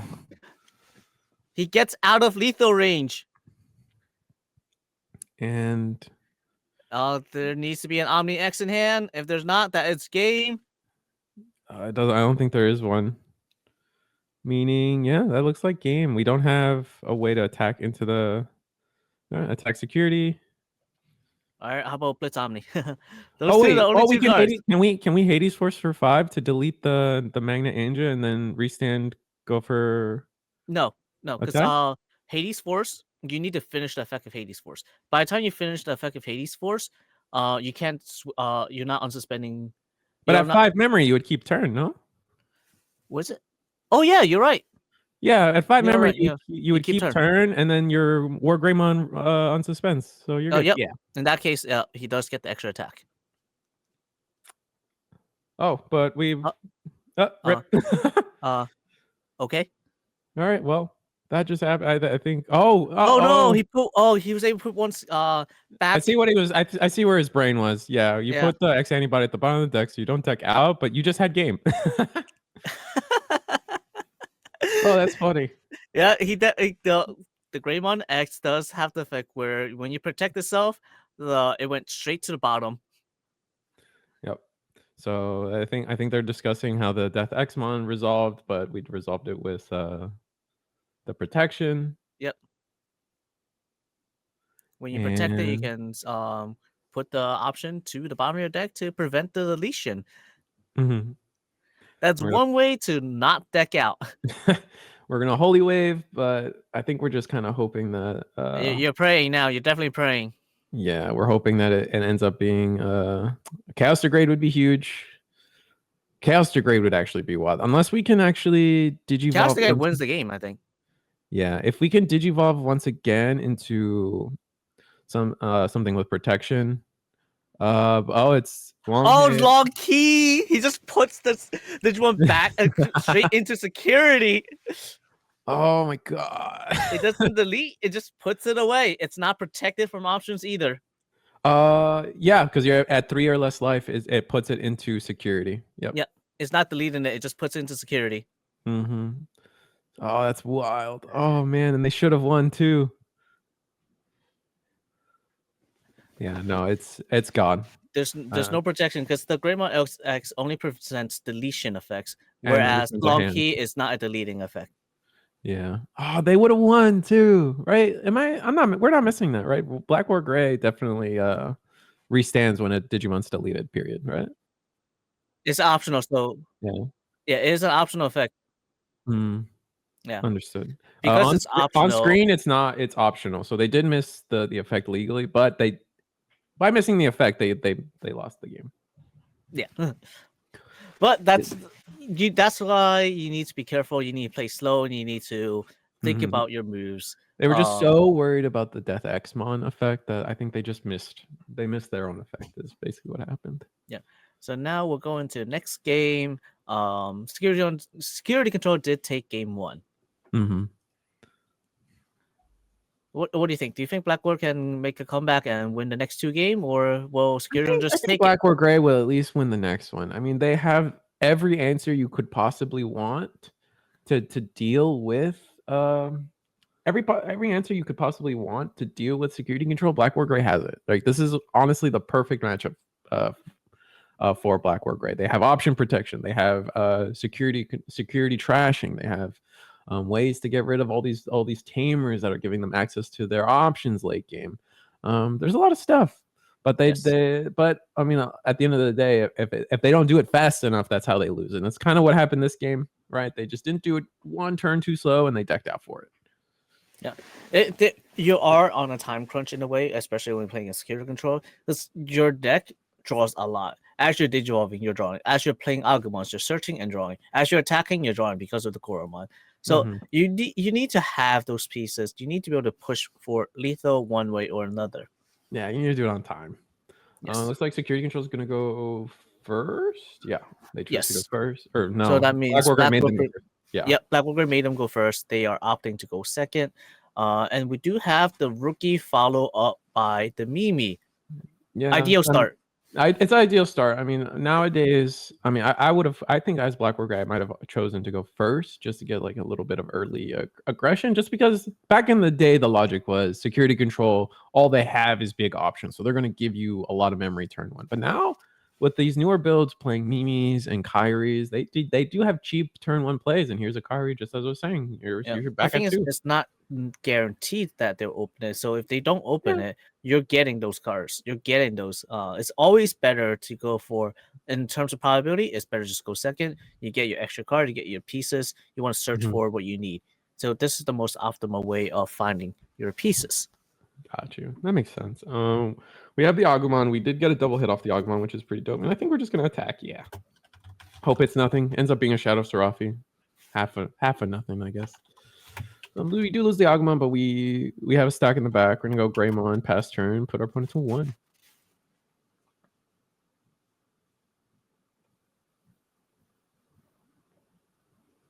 All right, so we're gonna we're just gonna play Holy Wave. Gain me back with Mimi. Nice. Now it's Black War Gray's turn. They're trying to find our Yuyas. I think we just drew one. No, we drew a Black War Gray. So what do we do? We can go, Metal Gray, just keep it safe in the back. I think we should probably play something in the front too. Oh, there's the Yuya. Yep, you got to get the Yuyas out so you can start protecting your pieces. So this way, looks like next turn he's probably going to be protecting that Metal Gray. Another Holy Wave. He's healing. Yeah. Oh, that gets rough so fast. So what do we do? If we have Black War Gray, or if we have Metal Gray X of some type, we definitely promote, and then kind of hope off of that. We could just Hades force these Tamers away, keep our opponent off of purple, because it seems like their deletion suite is very purple focused. That we saw the Longhay, but we've seen Chaos Degrade and the hybrid spell that deletes level 5s based on Tamers. Those are the two main ways of deletion we've seen so far. Yep. So let's see. That is a +2, +2, +2, 6, and 3, +9, 17k. 2 checks. First check Holy Wave. Second check Kari. He'll rest the first Kari to gain 1 memory. And then Digivolve into just get all 3 Tamers off the board. 2 Tamers. Oh, is Mimi 3? 3? Oh no, Kairi's 3. Sorry, Kairi's 3. Mimi is 2 costs. Okay, yeah, I thought they were all 2. Gonna play Aandroidd, heal another one. And the recovery is there. He's gonna keep on recovering. Yep. All right, Agumon in the back. We drew another. We have a whole 9. We have tie in hand. I feel like we could have for 8. I think we could have afforded to Hades force that last turn to get rid of all 3 Tamers, but maybe that's asking for too much. All right. Do we have Black War Gray X? We do have the X antibody in hand, so we can make Hades force pretty cheap. Gonna attack security. No, we're scared. That could be anything at the top of security. Oh, we're gonna go for it. We're gonna be where I think it's 14, 15k. Another Kari. That's Kari number 3 coming out. I think we Hades force now. I think it's now or never for the Hades force. With the X antibody, we place it under. If we have Black War Gray X, I guess maybe, but so here's the thing. When when he uses the X antibody, he can beam me right away. He doesn't have to wait until he uses the Hades Force. Oh, really? Yeah, Okay. X anti is an option in Oh, itself. true. Okay, so yeah, X antibody is the option. Right. Yeah. So then we will go play for 5. Yeah, it's going to be reduced by 2. So they go to 3. We will delete the everything, as far as I'm aware. Yes. 7 plus 3 is 10 plus the 2. Yeah, easily. He And does then remove everything on we technically board. do get the restand here, and we chose Not to. We chose not to It's again. It's optional. Yeah, but we wouldn't have gotten the attack. So the difference is this, and then we're gonna long hay out this stock though here. Sending it does remove the stack. Minus 12. Yes. Yeah, we don't have any of the red black stuff, so we are just sitting at 12. It's It's not boosted by boosted. Mm-hmm. So unfortunate. Didn't have. So we gotta make a new stack. This new stack, it looks like based on game 1, he's not playing the security attack Greymon either, so he's not getting that extra damage in. We could have promoted this turn. I wonder why we chose not to, but the thing is, if you promote, right, that is a sitting duck for an option to kill it. Well, we had the Greymon X, so with Yuya on board, we would have been protected temporarily, and then it gets removed again. That's fair. Play red memory boost. He wants to set up.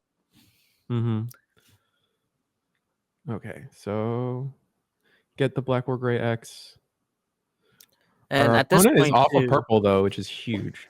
Another thing about this point right now is both players are at 5 memory. I mean, 5 security. So he's not getting the value out of TK Kari yet as well. So double mem boost. This time he gets a Metal Greymon for the second one. Yeah. He has, now we know he has the Greymon X. He has the Metal Greymon. He has enough protection. We have a lot of DP gain too as well. Both ties on board. Had those ties been on earlier, the Black or Gray would have been safe from Longhay. Yes. All right. So looking at, but security control is like running out of stuff in their hand. They have, I see a Health Scythe that they can't play. I see a Gallimon they could play, but a little weird. A Chaos Degrade they can't play as well. I think that's a Death X or a Shadow Serafi, which I guess you could art play, but won't do much for you. Okay, we're gonna do the Gallimon play. It is his only Digimon on board. Yeah, it is the only Digimon, but how many cards? So we gotta figure out how. Yeah, they're counting it out. I'm sure they'll be fine with the judge on board. So it passes turn, so it doesn't matter too much.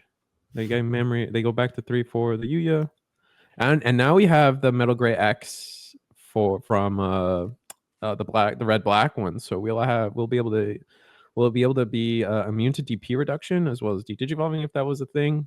I mean, with Death X Mon, it obviously is. Gonna gain 2 memory off of this. This is gonna be a pretty good turn because we're gonna be able to actually raid into this Gallimon. It's sitting at 13k with the Metal Gray X. It's very well protected right now. So if he goes for the Metal Gray X into the War Greymon, Raid War Greymon, that's 4 checks going in, protected as well. Actually true. So where are we? We're at, I think this is a 7k body base plus the 2 from ties, and then plus 2 from Yuya. That's plus 4,000. That is currently 11 as well as your plus 2,000 Agu. You're 13k. You're exact. So and then you have the Greymon, the BT5 Greymon. So you're actually bigger than this Gallimon. So he goes for the Metal X instead. He's not going for the War Grey. He's not going for the extra bonus check. Oh, okay. But do we not have a tamer in hand that could have just raided into piercing the Gallimon? I guess not. And then we choose to go all the way into Metal Gray X, which pretty much gets rid of everything. We just don't get the piercing fun. Yep. So 1 check hits another TK Kari. Passing turn reboot. Reboot would delete the Gallimon, and then the Metal X would trash the top card of your security. Yeah. Trash And and yeah, swords, but like Swords Lazar, but like it Swords only Lazar. hits level 5s, so you're Yeah, we're not protected from playing that there. anyway. Mhm. However, you're now at 2 memories. You have 2 TK card. You go to 6. Yep. And we even have a very nice reinforcing memory boost in hand. Yep. Go to There 0. is starts with reinforce. So I'm Ooh. on the confused side of why did you not raise the Salomon up?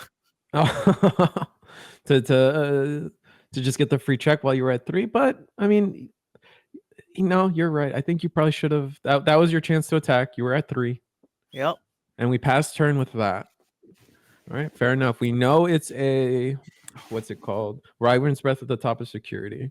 Yep. And And Wyvern Breath is a -15.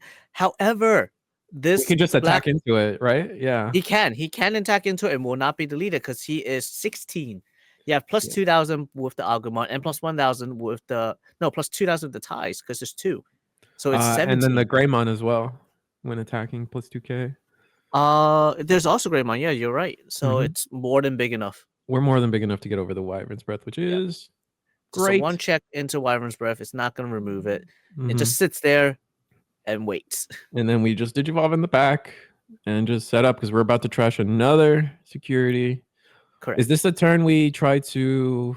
Do we Hades Force? If we have Hades Force, do we use it to try to get the TK Kyrie off the board? Absolutely. If we have it, that would put your opponent to 4 when they would have gone to. I mean, let's say. I mean, we have the 2 memory they start boost at still. 5 minimum. They start Yeah. at 5 minimum. That's the thing. Yeah, that's true. So when we have the memory boost to make things pretty efficient, but I guess we don't. We actually don't have Hades Force, I believe. I don't. We do. We do. So yeah, I for think me, I would Hades just pop Hades Force and Oh, he chose not to. So now right trash he the top starts that security. trash the security. And he does start at 6 memory. And trashes the Salomon. That's fine. You don't need the Salomon. Yeah, we're not worried. Yeah, we're gonna go to 6 now. Promote the Salomon this time. We will try to get the heal. Or attempt to get the heal. Mm-hmm. Would you let the attack go through?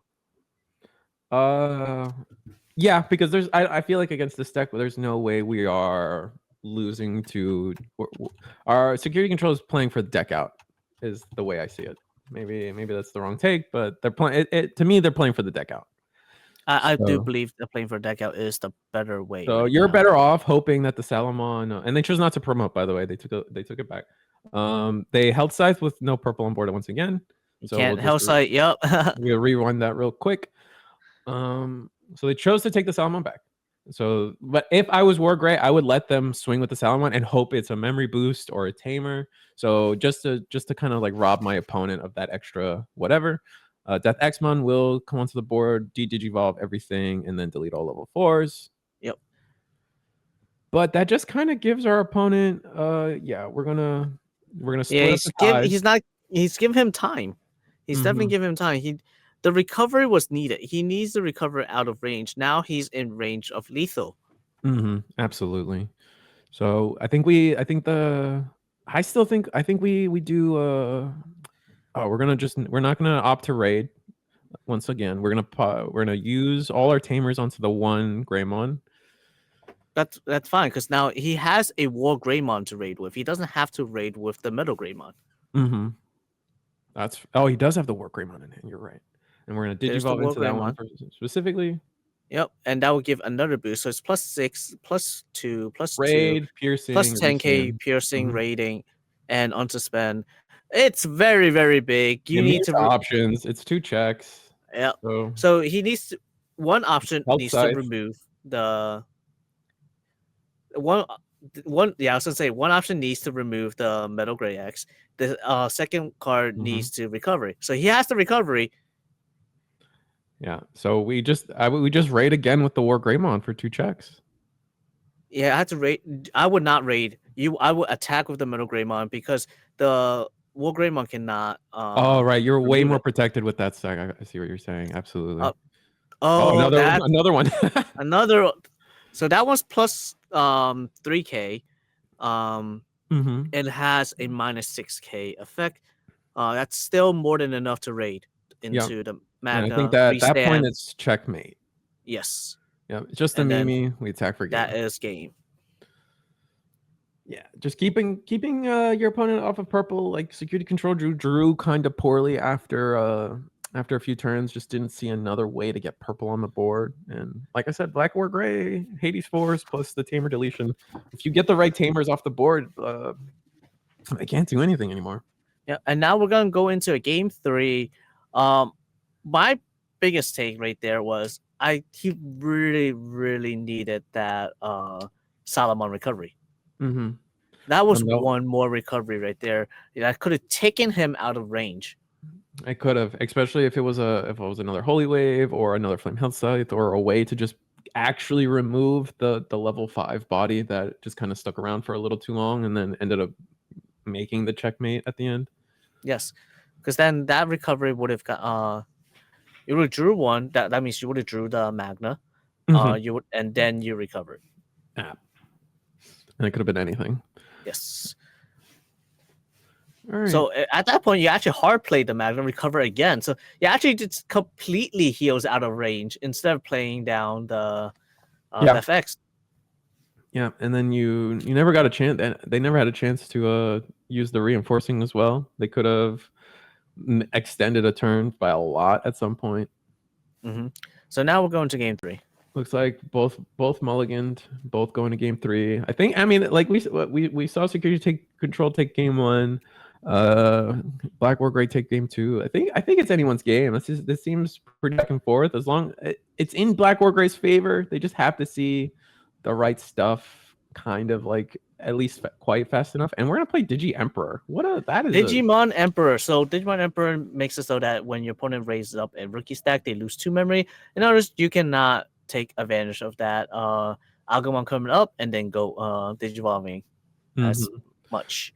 Which I mean, I don't feel like as black or gray you're promoting any Agumons. Very unlikely, but you do have a secondary effect that lets you play. When you delete a Digimon, you can suspend it to draw a card. Like drawing cards is nice. Yeah, and that was kind of their problem in game 2. They were just not able to redraw into a nice purple source to give them access to Chaos Degrade and Flame Health Scythes. Biggest thing about this game, especially with security control, is you struggle with facilitating your hand in facilitating your deck. So Digimon Emperor does help with that. Looks like we're like short on level 5s. We do have the Metal Greymon X in hand, but I imagine we don't have a normal level 5 to go on top yet. We have 2 Metal Gray X's. He's looking for that normal level 5 so that he can get maximum value of that Metal Greymon X. Mm-hmm.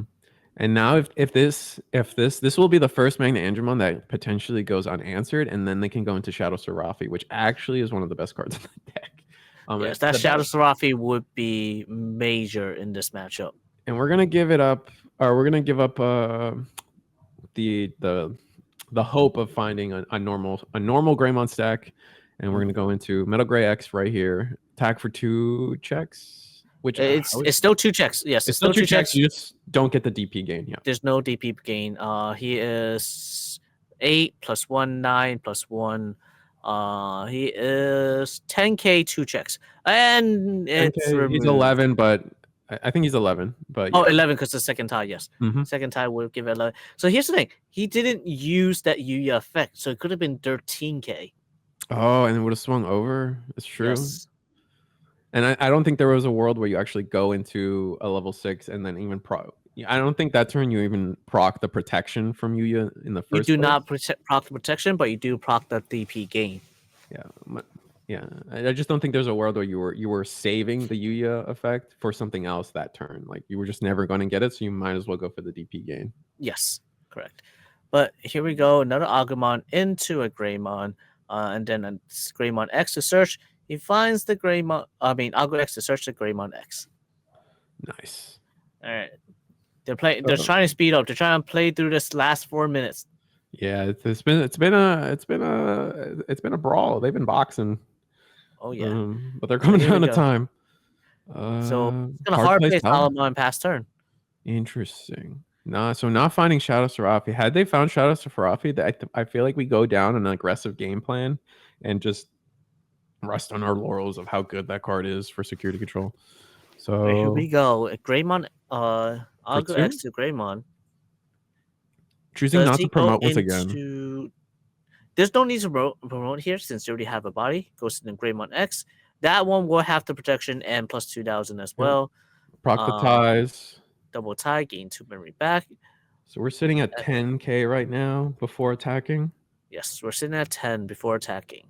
Oh no, this is the EX1. I believe this is the EX1 Greymon. So we would be playing a tie for free. Hard play in Agumon.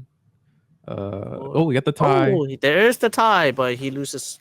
We got no 3 Digimon other off of cards, that. yeah. But that's fine since he is still 10k power. You have plus 2,000 off 2 ties, plus 2,000 off Yuya. Mm-hmm.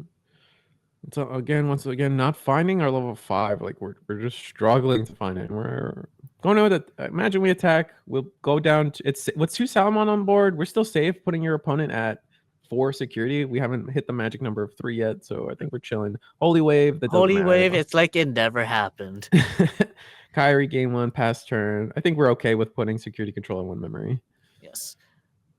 Now, what do you do here? You need to ideally you want to have the Sworzer and just remove both bodies, but It doesn't look like we have it. Doesn't look like we have it. Yep. Like, and the Greymon's protected, so Salamon's gonna that is attack in. Oh, we gave the Agumon blocker. That's fun. So so when it was searched, he gave the third tie that came down. He put the effect onto Agumon. Yeah, that's really smart to protect yourself from the Salamon attack. So that's where it's interesting. If it's a 3K, do you block? Do you actually just let it leave like that? Like, do you even attack with the Salamon if you know it's a blocker at 3K? I think they just forgot. I think that's a niche scenario for them. Like, oh, what Agumon has blocker, and they just kind of forgot that they did it. Yeah. I would never attack, even if like you're not getting the value of the on deletion effect. You're not at 3 memory, and then we're just gonna go play more stacks in front. This new Greymon will have the protection. I'm not sure how they split up all the ties. I imagine they at least gave each of them 1 tie, so they both will be blocker. Yeah, and 7K. But we do have the level 5 now. Oh, we do. We do have the level 5, so he needs to. I feel like that makes the play easy, right? You just Digivolve on top. Okay, we're gonna attack. He needs to get aggressive. He needs to get aggressive. There is a Mimi, gain a memory back with the Kari. I think we go. Yeah. Digivolve for 3. Raid. We didn't get another tamer, but so here's the thing. This is where we have to be extremely careful. A lot of people miss this. If you use that X anti-body option in hand right now, those double Mimi will pass the turn. Ooh. Do you think they get it? I think you just raid. Oh. There is no raid when it passes turn. No. He fell for it like you said he would. Yeah. I think you should have just gone for the raid. But this is fine here in a way because the Battle Greymon is I'm assuming it is a blocker and it has protection. Yeah, it does have option protection. Doesn't have Digimon protection, but we don't have a Shadow Serafi yet in the security control player's hands. We're closing down 20 seconds on time, or 15. Sorry. Yep. And we're definitely running out of time here. So right at this point, that is option protected. You need to either remove the other body or you play the TK. We have Chaos Degrade. I guess we're gonna Chaos Degrade the Greymon. Has to be the Greymon because the other guy is protected. Yeah, we're gonna put it to the top or bottom, and we chose to trash it, so we put it to the top and trashed it. Yeah, same difference. All right, so now our Greymon doesn't have protection from options yet, but very easily will. I think it's a very easy attack with the Raid War Greymon. Raid into the Magna Aandroidd, Digivolve into your X5, get piercing, proc all your ties. I imagine we once again split up all our ties. Oh, we're just gonna do it raw, not attack with it. Oh. Digivolve for 0. Still no second Yuga. Yuya, second Yuya. Yuya did get bottom decked. Yeah, he did. Digivolve for 3. Oh, this is gonna be a big turn. He's going for, this is potential lethal. The World Greymon is going for 4 checks overall. Oh man. No Yuga. I mean, we could. And then in that case, we just attack with this Greymon first. Oh no! All right. Definitely do not attack the Greymon first. Definitely No, not. you don't think so? Because that is your lethal. You need your Greymon for lethal. Oh, I see. Because that's the 2 check. Yeah. Okay. Raid, unsuspend, piercing. Piercing, 2 checks. The And unfortunate it's very thing big, here, so I'm not gonna bother the I'm not numbers. counting. It's going through everything. Yeah. And it's protected. Reinforced. That's safe. The scary thing here is we do have a Magna Aandroidd in trash now. And then it was another Magna Aandroidd. So just as safe as it gets, really. Just go for 2 more checks. That's all you can really. All right, go for 2 more checks. Then it get Flame their help health sight, sight. which gets the heal minus 6k on the metal gray.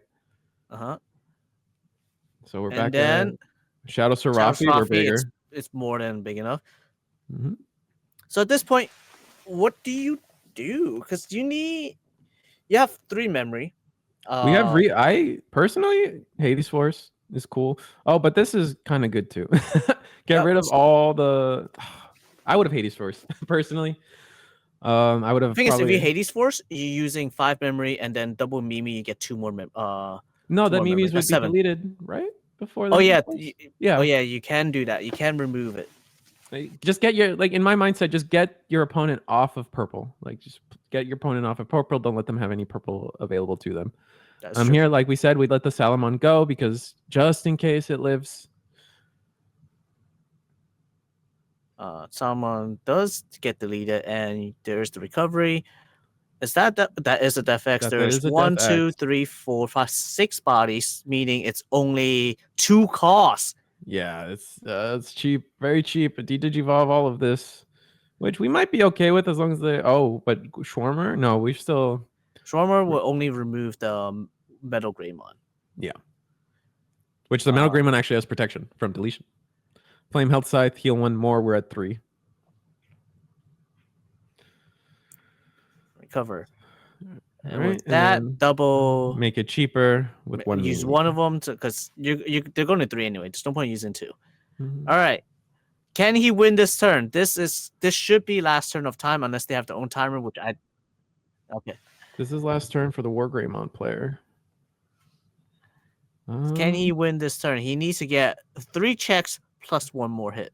I imagine we split up our ties again. I keep saying that, but like that's the only thing that makes sense to me. We're gonna attack. Ooh, He's attacking, going for Death 1 check. Definitely not big enough. Yep. All right, so everything is on. No, I don't think. Looking at the hand, I don't think we have. He needs to find another Metal Gray X, so that cool boy could find it. Could find it for him. Yeah, that's true. Unfortunately, he's not using it. He just digivolves instead. Going for the raw draws. I see the logic. And if we go into black or gray X right here, right now, we have the ties to keep it our turn. Yes, correct. So let's see. Does he do it or will he just attack? Raid? No. We don't have tamers to raid. I think oh, we're gonna X anybody. Oh, we're gonna go into the black or gray. Yeah. Oh, goes to 1. Options. Rest in peace. No, he was only 1. He only goes to. He goes it's still to his turn, but now the black or gray will keep it as. Oh right, because he did draw for 2, and then swing to draw, and it's a Kari. So that's you're not hitting that last one for sure. Unfortunate. And then black or gray X. I put our opponent to 2. And then unsuspend, delete one of the Magna Aandroids, but it doesn't matter. And that is game. It is now a draw. Unfortunate. We have the Yggdrasil as a first, followed by the Magnamon, your ideal start. Yeah, that is actually perfect start. And it's also a Greymon toolbox on the right here. Yep. We have the Koromon start. But I do believe the Greymon does have the advantage in this matchup, especially if they're playing the Greymon that allowed them to raid, or even the BT8 Metal Greymon that allows him to attack unsuspended Digimon. Yeah, they're gonna be, if once they get that first deck going with Raid, I think it kind of shuts Royal Knights out. They have to really get enough Royal Knights under to they have to get enough Royal Knights under before Greymon's set up with their Raid level 6. Otherwise, they're just never gonna have enough bodies on board to or bodies in source to play Omnimon for the appropriate memory. Yep. And there is a Megamon. Megamon, when you're deleted, lets him put one source from his hand to the stack as well. So we might be able to get it even if you get the raids come in, because you have other ways of putting Digimon into your source. You have options. You have Megamon. a Megamon. There are ways to do so. Yeah. I really appreciate the Royal Knights properly putting the sources under the Yggdrasil part. So a lot of people like the shortcut, understandably so, to put it all just on top of one another because it's all the same thing for the most part. But it's fun to see people use it in the intended way. Yes, correct. But we do have the Ray Metal Greymon in Drazing. We believe there is an Agumon, Agu X, Greymon, Greymon X, as well as the Metal Greymon. You do have the stack. And there's the Dynasmon. Yeah, and the Megamon lives, making and then getting that one source off still, or we're gonna be able to play that Version of the Royal Knights. Draw one, put one under. I wonder what we put. I see the Gallimon. I think that we're saving the Gallimon. Oh, we also have the All Force. I think you put the All Force under. That way you can pull it out later on. Yeah. Because you need to, removing sources does help, especially in this matchup. But I feel like you would want to have it in hand so you could hard play it.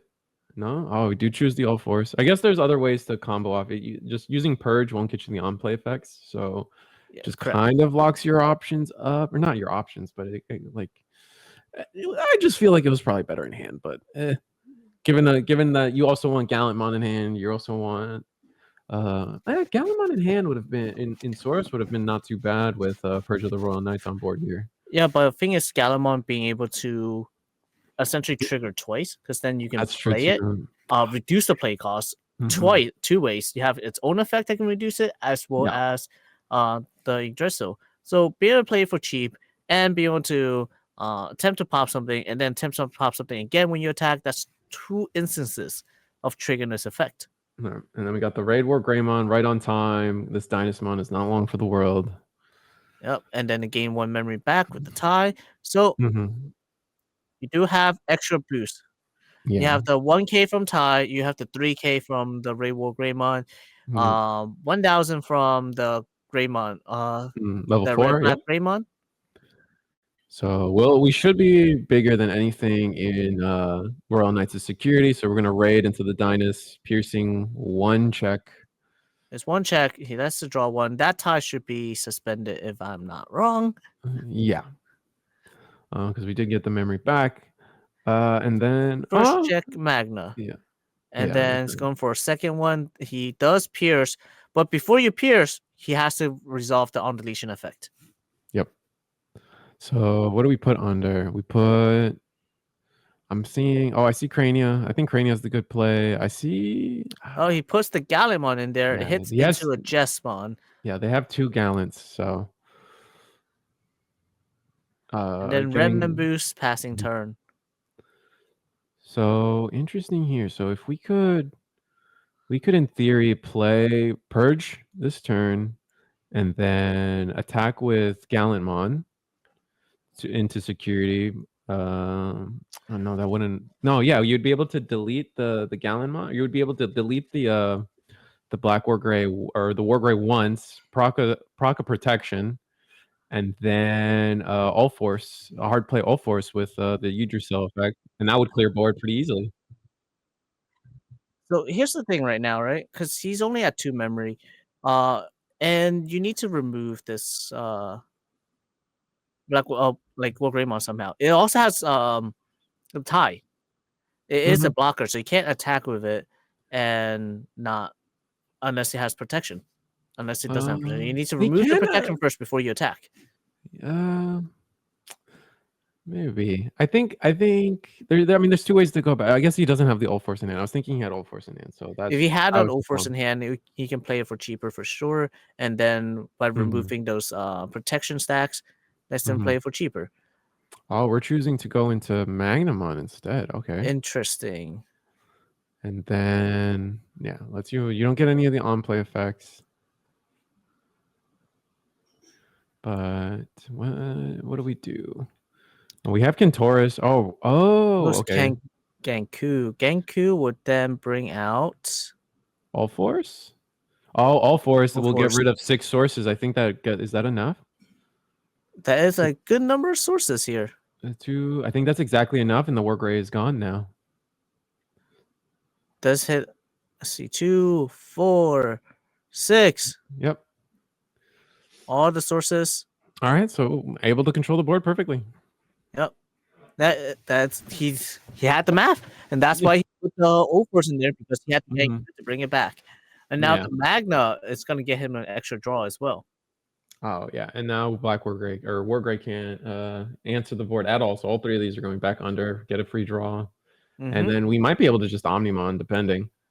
I don't think there's enough to Omnimon and then go for it yet. Let's see. So it has 4 stat. 40. So it starts 4, 5, 6, 7, 8, 9, 10. You can do -11 on next turn. Okay, So it'll be a you'd have to 3 be put cost at 3. Omnimon. Which it looks like we might be get put to 3. I don't think they found Omnimon yet, too, to be fair. Yeah. Thing is, if you have Omnimon, that would potentially be lethal. That is correct. Oh, he does get put to 3 though. We do get put to 3. So if he has the Omnimon here, this is potential lethal, assuming there's no options hit insecurity that could say otherwise. Yeah. All right, so all 3 will go under. We still had 3 security. We could probably afford another turn too. He did draw the Omnimon. Oh, okay, perfect. The Magmon gets him 1 more draw. And it's a porcupine level 4 tamer or rookie deleter. Yep. Or like instead of the Omnimon right here, another option you can go for is play Gallimon, start poking with it, and then play the rookie or the 4 cost that allows him to remove level 3s, because that is 1 out to Psychmon, as it's one of your worst nightmare. That's true. I see them considering playing Alpha this turn, which can work. I could see. Oh, they do have. They have. It's hard to see. They have Kentoris in hand. They have another All Force or another Magnamon, I believe. But Alphamon here. Would you Alpha here just to extend 1 more turn and get that 1 more check? Considering yes, because you have the 4 cost baby 4 cost card. Oh, he's playing Omni. No, we're just going for it. He's going. Yep, he's doing it. Says, you know what? You don't have the answer. I'm just gonna do it now. I'd rather not wait until give you too much. Yeah, and I think at that point, because what are we afraid of? We're afraid of Hades Force, which deletes the highest. So you want to swing the Omni. Yep.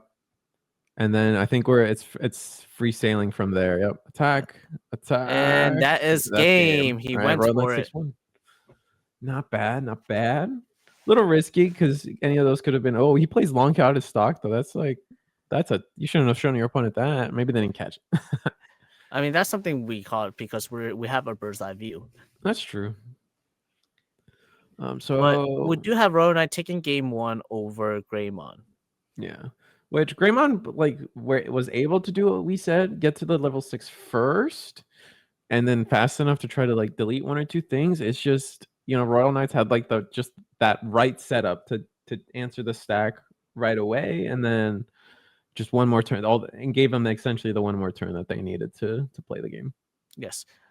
So it looked like he took the gamble. Like, all right, I'm gonna give you 3. I'm just gonna hope you don't have the Omnimon. If you have it, that's just it. And I just gotta pray for my security, because he's at the point where he's placed against the wall, and he needed answers. And the best way is to search for it. If he doesn't search for his answers, he has to do something else. Yeah. He has to slow down his own play. He could have just not go into the Greymon. He could have just played another body and just say, you know what, I'll pass you 1. I'm not gonna pass you 3. That's stalling 1 extra turn. You need to keep them off of that Omnimon range. Yeah, how much have you played Royal Knights? Because there's for me, like I've played my share, but like I don't like. At the end of the day, I'm never a fan of like having to sit there and wait for my Omnimon. Like I feel like I've lost one too many games where I've just never saw Omnimon. So that was my life. Like, is that just like is the deck just good enough on its own to where it's gonna top and you like the deck, or you just? But thing is, if you think of it that way, right? Mm-hmm. Aandroidd is like a 3 or 4 off in your deck, Mm-hmm. right? If you think of it that way, okay, look at all your other decks. Like every other deck that has that plays level 6s, Mm-hmm. they're also 3 or 4 offs. Those are your win con as well. It's the same logic. Difference is the other decks have a way to Digivolve. This deck, Royal Knights have Magnamon to get you draw cards. You have Dynasmon to search for cards. So you have ways to find it. Yeah, I guess that's fair. It just feels like there are just some games where you just don't see. I guess that's the way they brick, right?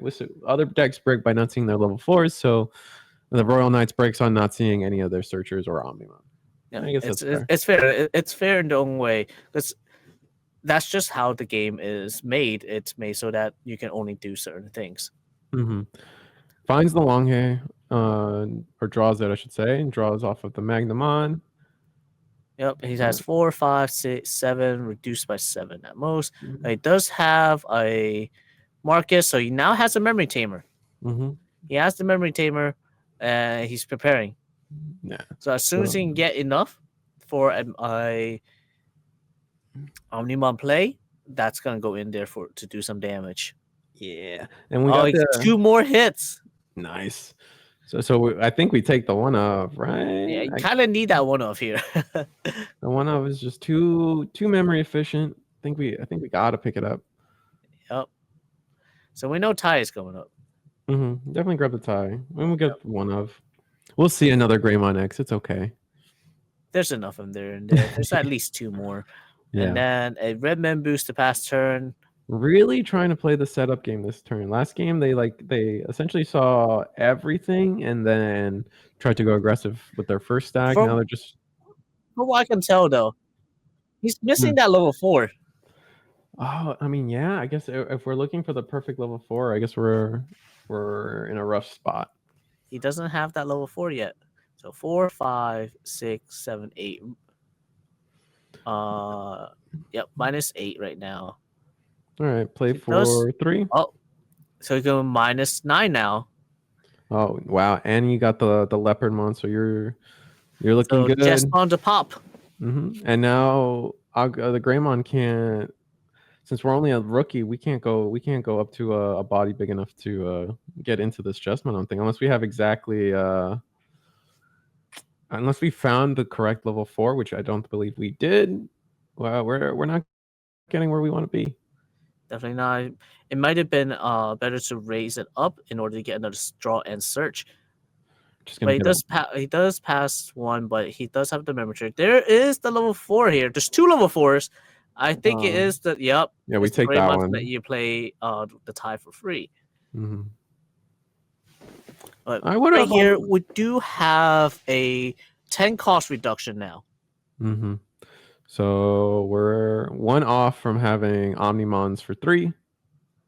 Going to play the Dynasmon for free. Crania and Leper. Oh, Crania and Leper goes.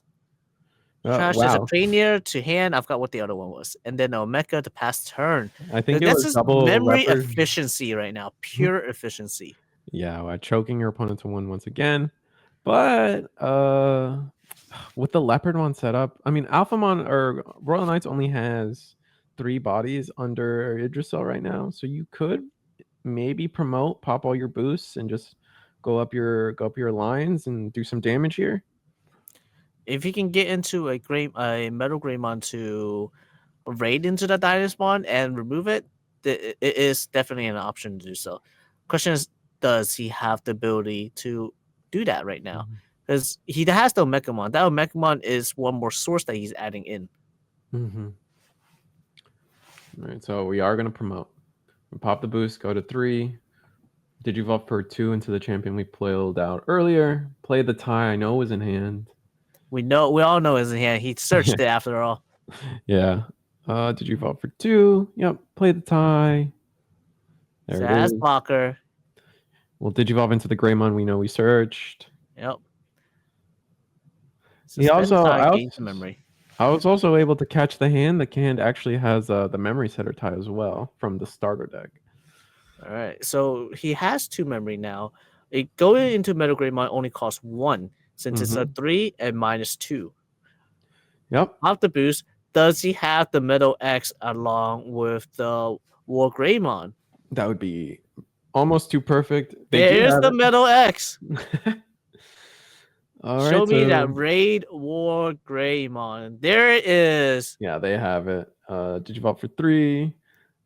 Going into the Dynasmon, it's going to be 2 checks. We're going to be bigger than anything in security, so we're going to be afraid of long out of stock those or some kind of option to answer it. Yep, Wyvern's Breath. Are we bigger than Wyvern's Breath? We are definitely bigger than Wyvern's Breath. Yeah. Because you have +3 by yourself. Oh, long K. Right at 3 security, too. It's right going to at send 3. it to the... Oh, my God. Oh, that's painful. Wow, perfect security. That's wild. How, like, that is literally the perfect security check. Yeah, that's right then and there. If it was the first check, it wouldn't hurt it because then it'd just be DP reduction. It would just be DP because it was the second check right there. It's the entire stack's gone. You're now put a whole turn behind again. Oh my God. That's crazy. Might be it. Yeah, I think this, and now this turn we can. Oh no, we have 6 security now. You do have 6 security, but the first check is the War Greymon, meaning that Omegamon is 100% getting deleted. Oh yeah, that's true. And then we'll have the source to go under, and then we'll have sources for sure. So we'll have 1, 2, 3, 4, 5. We're still just short an attack to go for game, but I think we're okay with that. I think this is the Omnimon turn if we have it, which I believe we do have it. Omegamon goes in. I don't know if he should play the Omnimon yet. I don't think he should. I think he should go one more turn. Oh, okay. There's he can do reduction. Let's see how much he reduces by. All right, so we're gonna count it up.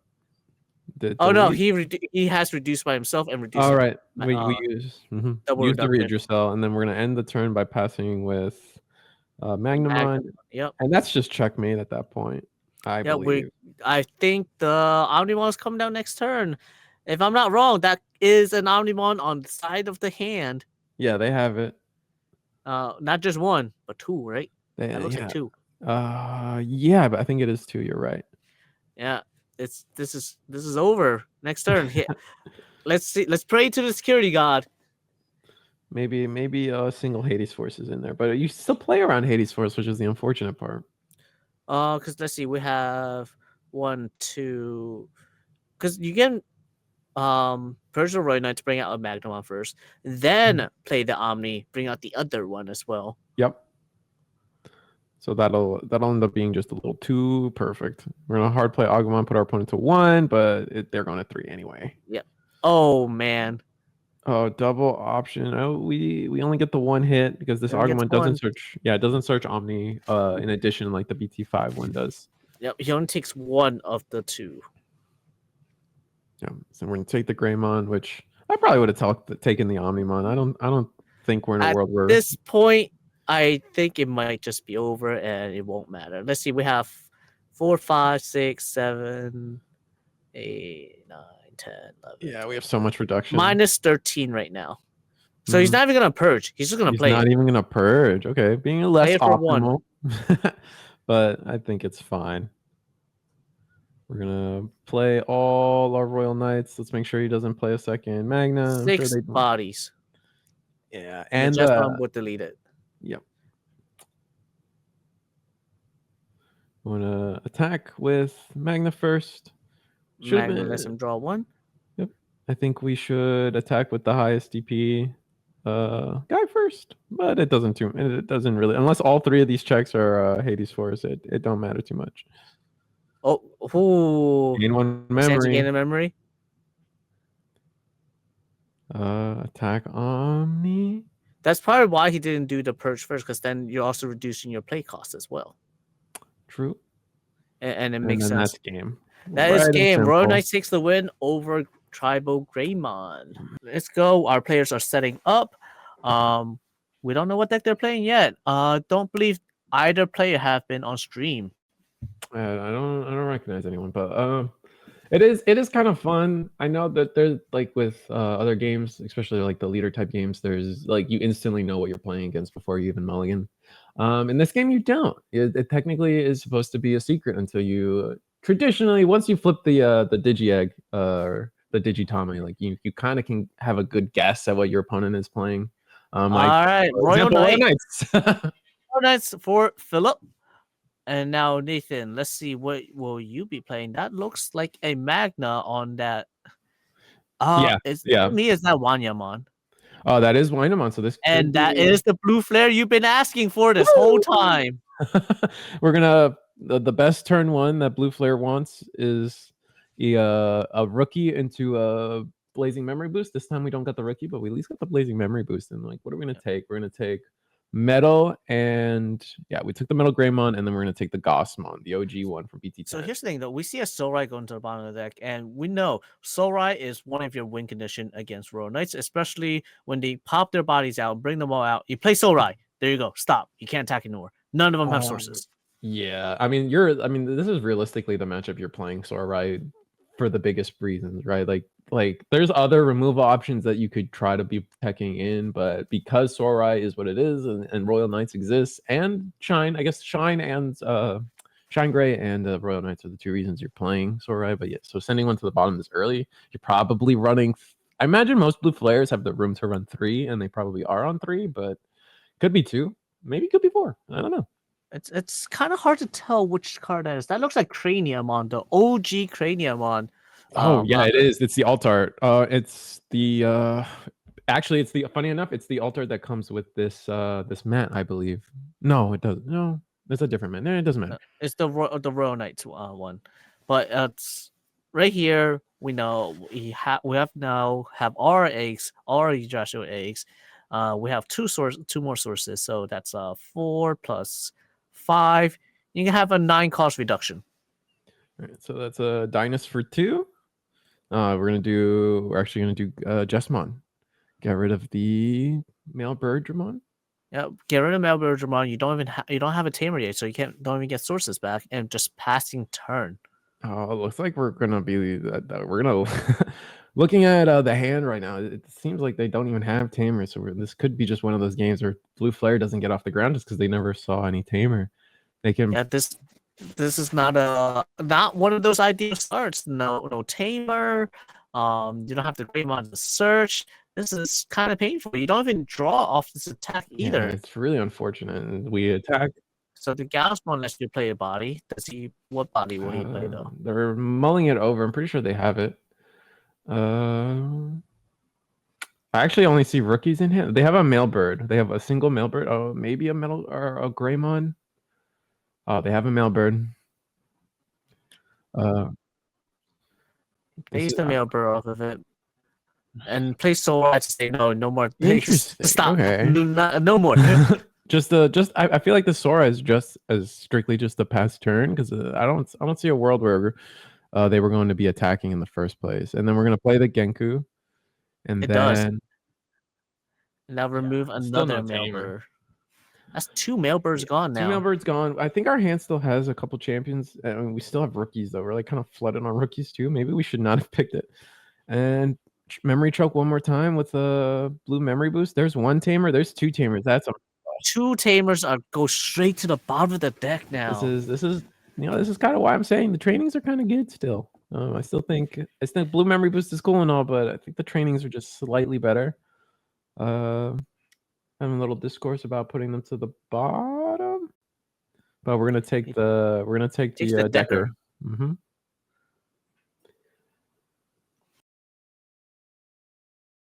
So where does it go from here? we are past turn. We know 2 Sorais are gone essentially. One's at the bottom deck, one got used. He needs to at some point that Omni will be coming down, and if there's no Sorai or no way of passing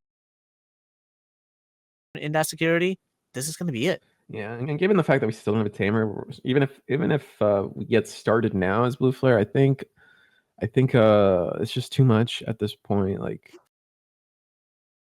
so basically, all these turns have been for free from Royal Knights. They've just kind of gotten to do whatever they wanted.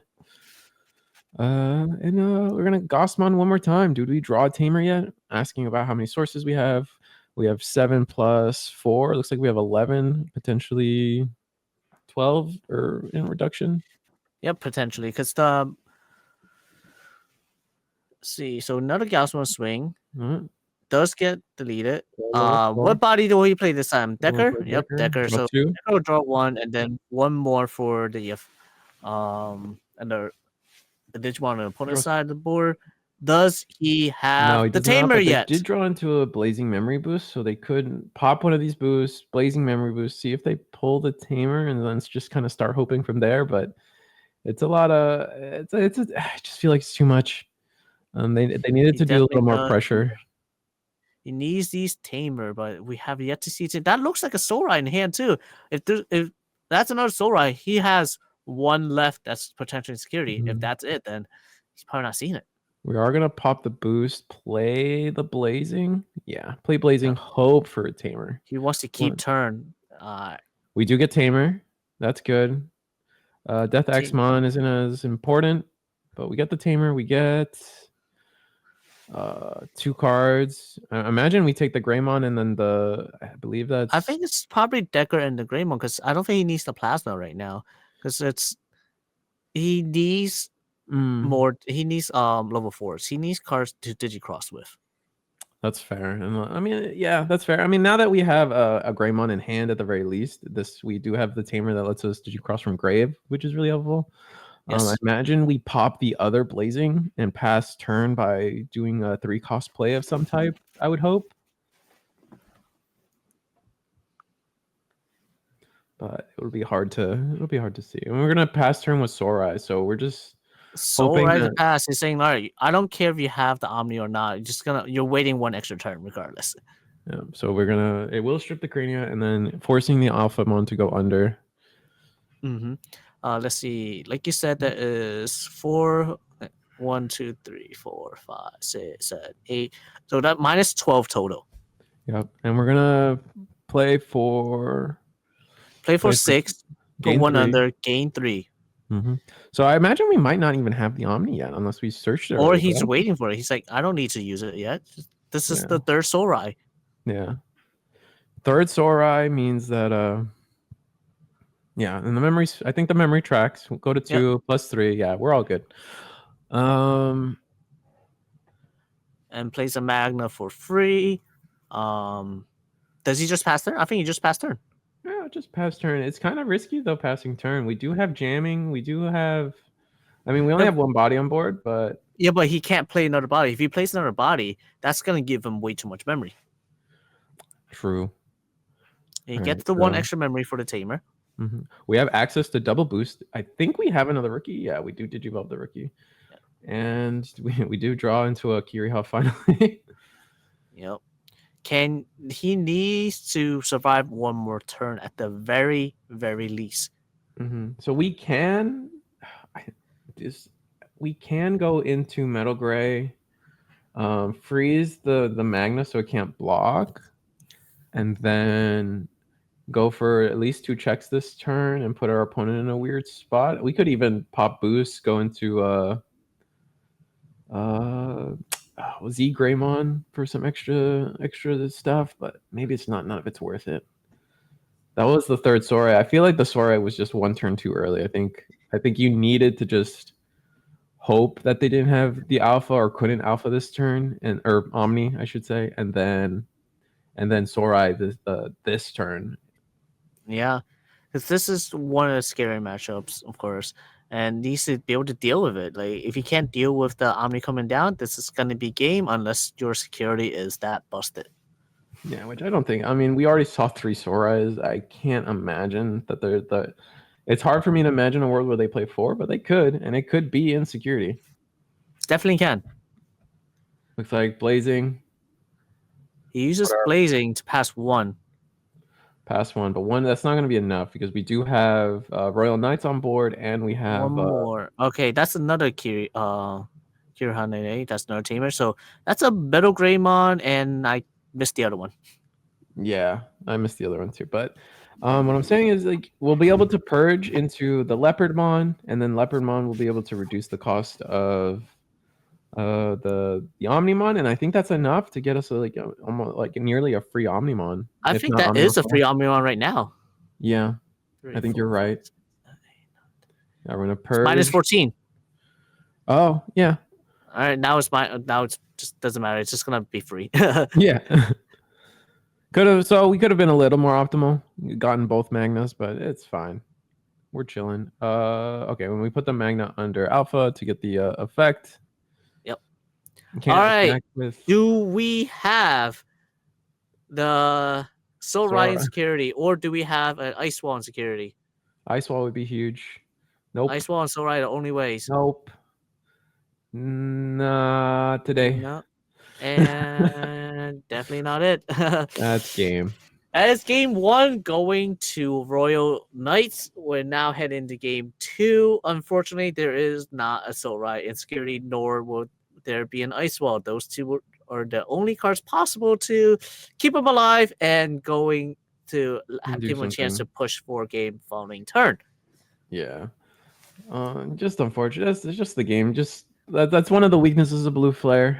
Not every deck has its weakness. That's kind of why we're in such a balanced or diverse meta when it comes to topping. Is every deck can lose, and this is one of the ways Blue Flare loses. They just didn't see Tamers early enough to allow for the save mechanic to be usable. On top of losing 2 Mailbird was painful, of course, and not really be able to play the game for like the first 2 turns. Now, the same can be said for Royal Knights. When you play against Royal Knights, you're playing against a time bomb. At some point, you need to win within a certain time frame, or that Omni's coming down, and you may or may not lose that one turn. Blue Flare is one of those very few decks that can survive an Omnimon rush because of the fact that they have access to Soul Ride. Yeah. And they can if for some reason something happens to where the Omni comes down and they survive the turn, Blue Flare can actually respond by freezing almost the entire board sometimes to ensure another another turn if it's needed. Yes.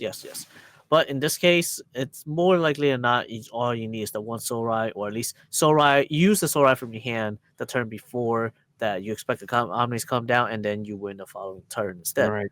Do we mulligan? Royal Knights is taking the mulligan. Yeah, looks like we're taking the mulligan on Royal Knights. That means there's no Magna in hand, no Dynasmon in hand. Yeah. Nice and simple. Looks like we're strongly considering keeping. Doing a little bit of bird's eye view stuff. I see a Tamer, and having lost last game because we didn't have Tamer, this hand is very tempting. And you always have to kind of tell yourself when you're mulliganing, it can get worse, and it like last game, that would have definitely been a worse hand, and you don't want to mulligan to it. Yeah, it could be better or it could be worse. Yeah, depends on where you want to risk it. Yes. If we have rookie Tamer, I think that's good enough, personally, especially with Wina. Like, that's half the problem, right? All the rookie attacks, we had plenty of rookies. We had plenty of attacks with those rookies, but they weren't drawing off of the Wina. So a lot of that advantage we were hoping for just wasn't possible. Yeah. Another thing you really need is, of course, Blazing Memory Boost is also one of those cards that can really set you up, because that you get your pieces, 1, and 2, that you get your Tamer. All right, we do have rookie and we have Blazing. All right, there's the Kirihane and the ideal Tamer. No, it's Blue Memory Boost. I'm sorry. Oh no, I thought it was Blazing. I thought it was Blazing too, but no, it's Blue Memory Boost. Why? Oh, I'm sorry. That looked like Blazing. I weird that dang. Oh well. Blazing would have been the best one there. You just get everything. They would have had everything. Oh well. All right, so Royal Knights' turn. I find it weird why he decided to use the blue instead of blazing, or I don't possibly think even play I don't tamer. think they had the blazing. To be fair, I think, but I do question not playing the tamer. I believe they had in hand. Maybe I'm wrong. They just don't have either. But definitely not playing tamer feels incorrect. All right, he takes purge for the card. All right, That promote. looked like a soul he just drew. I believe so. It's hard to tell. But maybe we don't have tamer. Maybe I'm baiting everybody. Here's I the see it. boost. We're gonna play Play the a Metal Greymon. Greymon, sorry. Yep. Draw off of the Goss, and then we're gonna search top 4. Still no tamer. We do get blazing though, and a rookie, so that's actually That's really pretty good, yeah. But now the Greymon is susceptible to being deleted, and he can't save it. Yeah, that does suck. And we're gonna attack with the Sistermon. Oh, and we get the Oh, tamer. check tamer. All right. That's upsetting. Blue flares looking crisp this turn. And we're gonna play the Back Jeff in the one. game. What are we gonna delete? I imagine we can delete both because we have the sister. Does it count the sister as well? I know it counts Royal Knights. It looks like it does count the sisters. Yeah, it's all the Royal Knights have like the dualness to their effects. Yes. All right, so that does hit both. He does gain the extra memory. He's starting at 5. Starting at 5, and he has the blazing. That means he can keep turn after blazing. It's kind of strong. Kind of good. All right, so either blazing. We have the red Greymon, so we have the aggressive Greymon for Digicrossing, and we could. I don't think we have Mailbird anywhere inside. Maybe I don't see it. They're thinking the play. If I were Blue Flare right now, if I had Mailbird and the Metal Gray, I would definitely go for my 2 checks. Or there are 2 bodies. This is a rare instance of 2 bodies on the board. You only want to do that if the Mailbird is the Mailbird that gives you jamming. Jamming though. The other one would not be enough. All right, which one is it? It's the jamming one. So we do have 2 bodies. 2 bodies, so he will be stunning both and will be swinging twice. Yeah. First check, one, save. Omeka. Second one, Jesmon. Nothing happens because he does have jamming. Yep.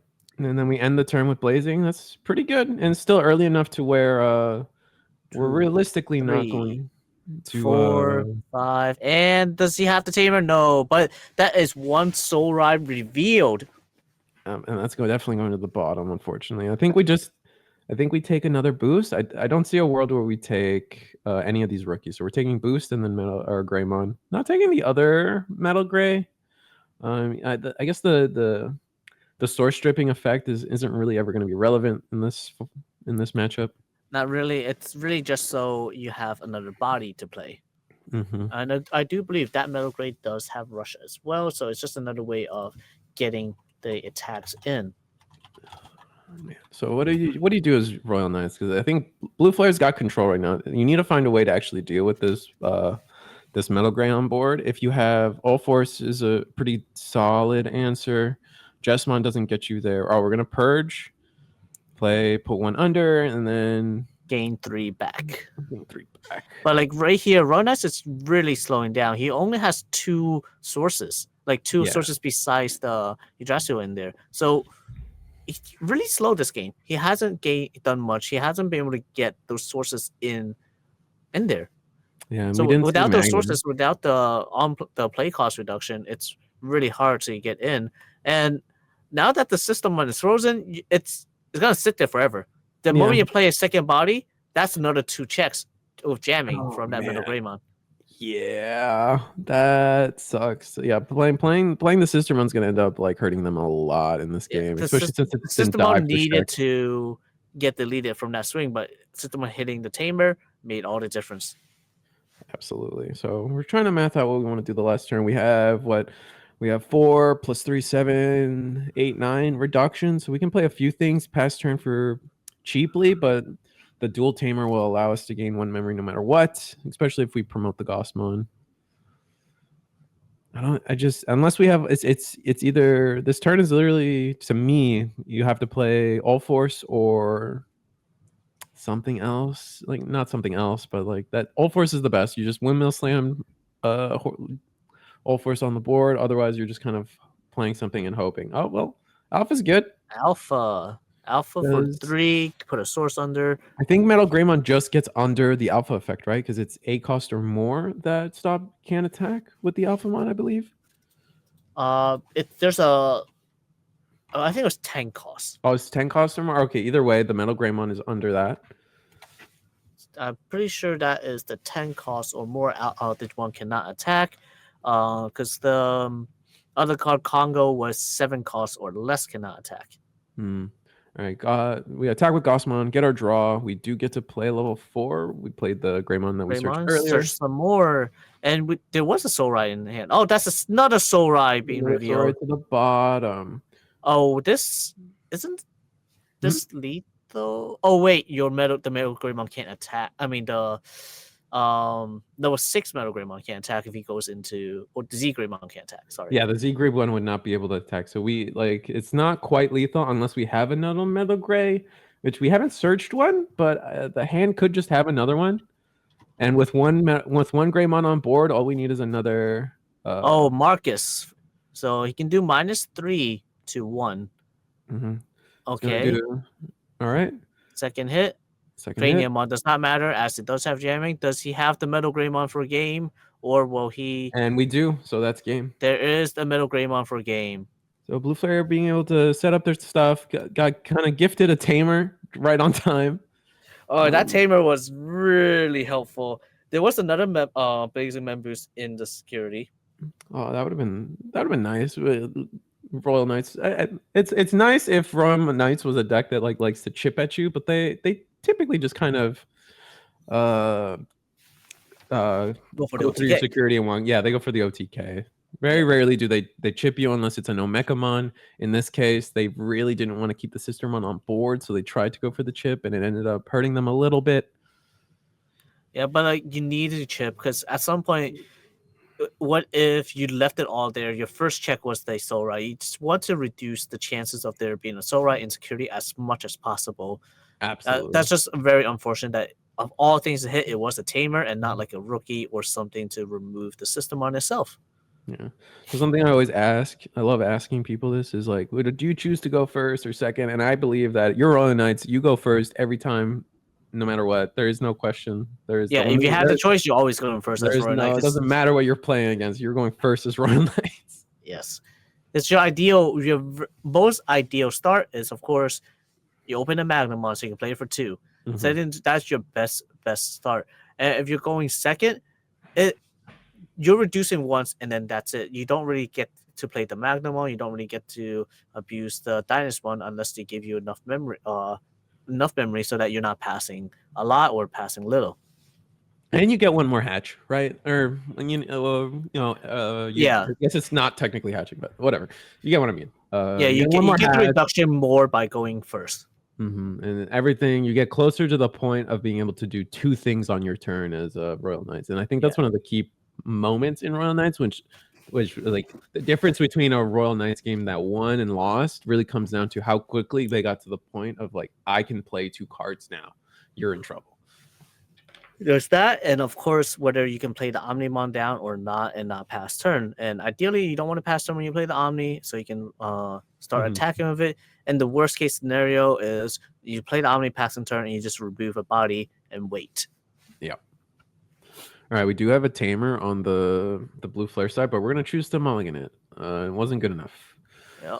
I think Royal Knights mulligan 2 didn't quite... Yes, we do have the double mulligan. So this game 3 is a double mulligan. Both players are, wherever the hand they get is wherever the hand they will have to play with. Mm-hmm. All right, so... who's taking it? Royal Knights or Blue Flare? I think personally, I think this matchup's very favored into Blue Flare. They have all the tools they need to like properly play the matchup. They have the jamming to go into security. They have, rush bodies that don't need to be at risk on the board, which is something that Royal Knights can do pretty well. Is like, oh, I'm setting up, I have a body on board. Royal Knights has multiple ways to get rid of different types of bodies, which is one of their advantages, but Blue Flare doesn't really play for the board. And on top of that, Blue Flare can freeze any rogue Omecamons, Sistermons, as we saw, and then forcing Royal Knights to put 2 bodies on board, which just plays into their game plan even more. Yes. So in this case, do you actually even play the Omecamon or Systemon? Yes, you're decelerating your game because you can't really abuse their effects as much as you normally would or want to. Or do you just go, you know what? I'm just gonna hold it in my hand and hope that I have enough Royal Knights itself to play and have it just go under my source, take it under my source every single turn. I just feel like you can't risk that because at that point it becomes a dead card in your hand. A card you're not using is always kind of a dead card, right? So you might be letting your opponent change your game plan a little too much if you do that.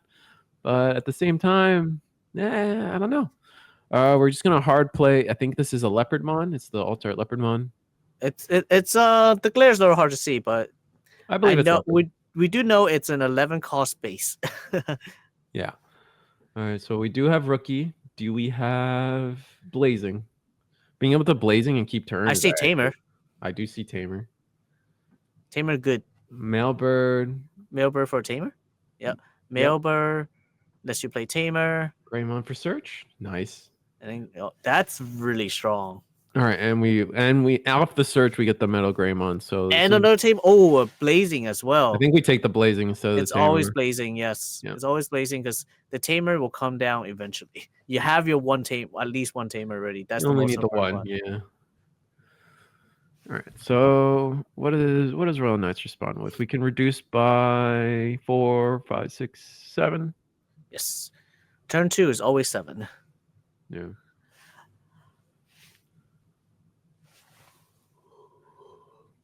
Two bodies on the board is scary. We have to do something about this. We do play. I believe it's a it's the Justmon. He needs so he can remove the Greymon is the only target, I believe. Yeah, don't have enough DP power or board presence to fully utilize Justmon. Yes. Passing turn, putting our opponent to the 3. Attack with Gossmon, draw a card. It's going to get deleted. Dynasmon, so he does get to play a body. We got a Decker, so he gets to draw 2 more. Gross. And then this is when Blue Flare really accelerates the game because they're taking advantage now. They're able to get the pokes in. They have the Tamer to save their Digimon. We have the Metal They can do Gray. multiple hits, of course.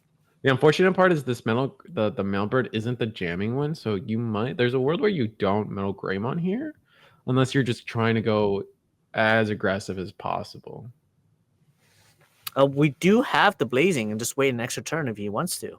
Oh, we're just gonna play Metal Gray, choke our opponent, or Greymon, choke our opponent. Reveals. I see a Decker. I see a Greymon. I see a Gossmon. We probably take the Gossmon if we're hoping to ensure a rookie for next turn. Unless he already has one.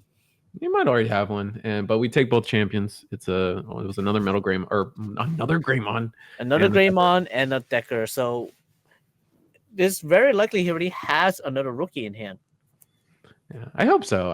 Because I feel like if you don't have rookie, I think you take rookie there.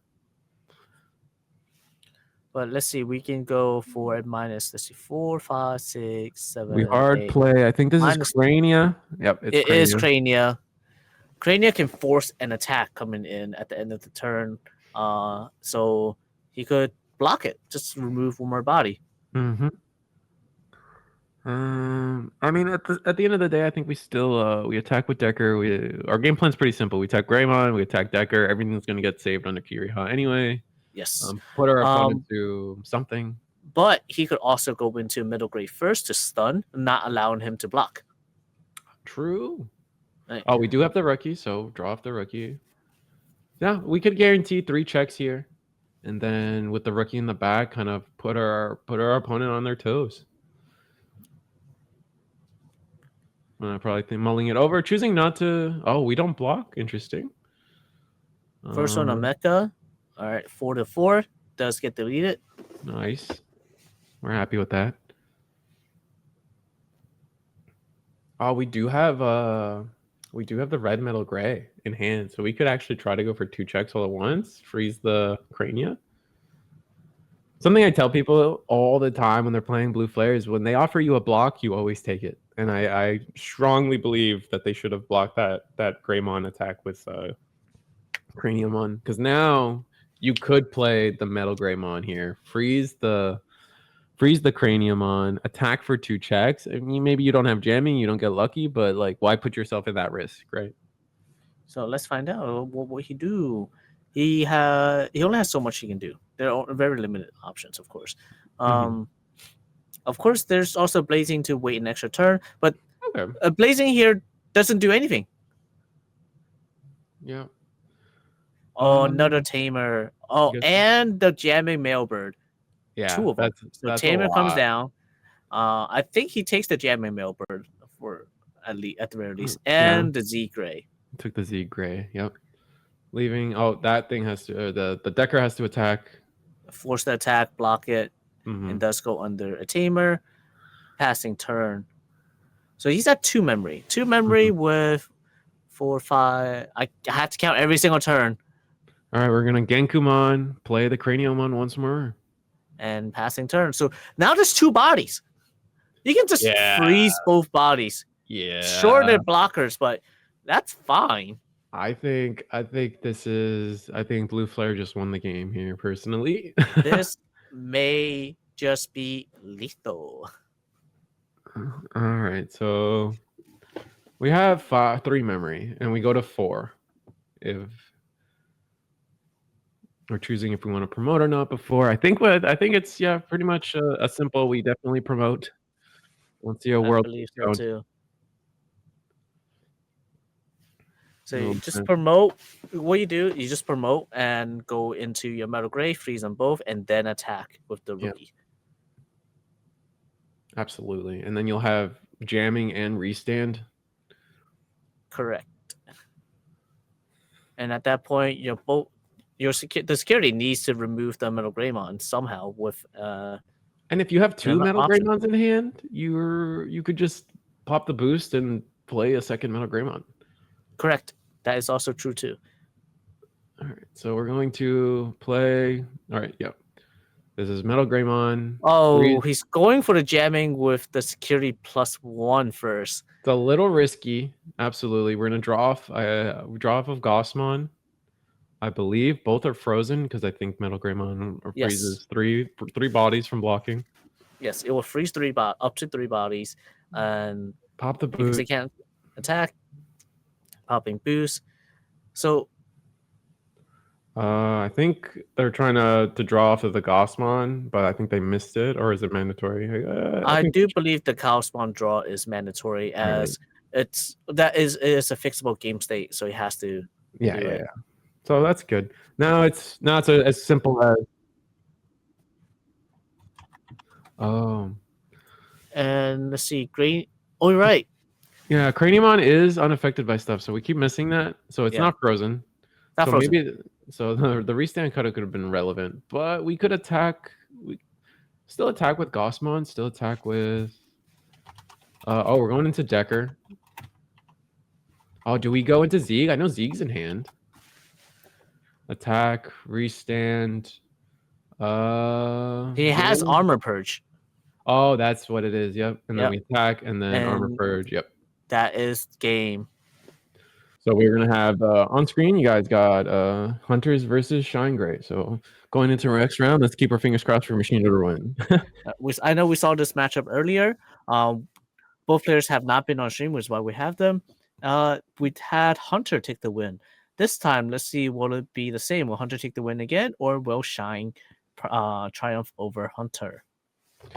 I think Hunters. I always believe in Hunters, to be honest. I think unless they really just don't see everything or anything, they have a hard time. And this looks like ShineGrey is going first with. We do have the rookie.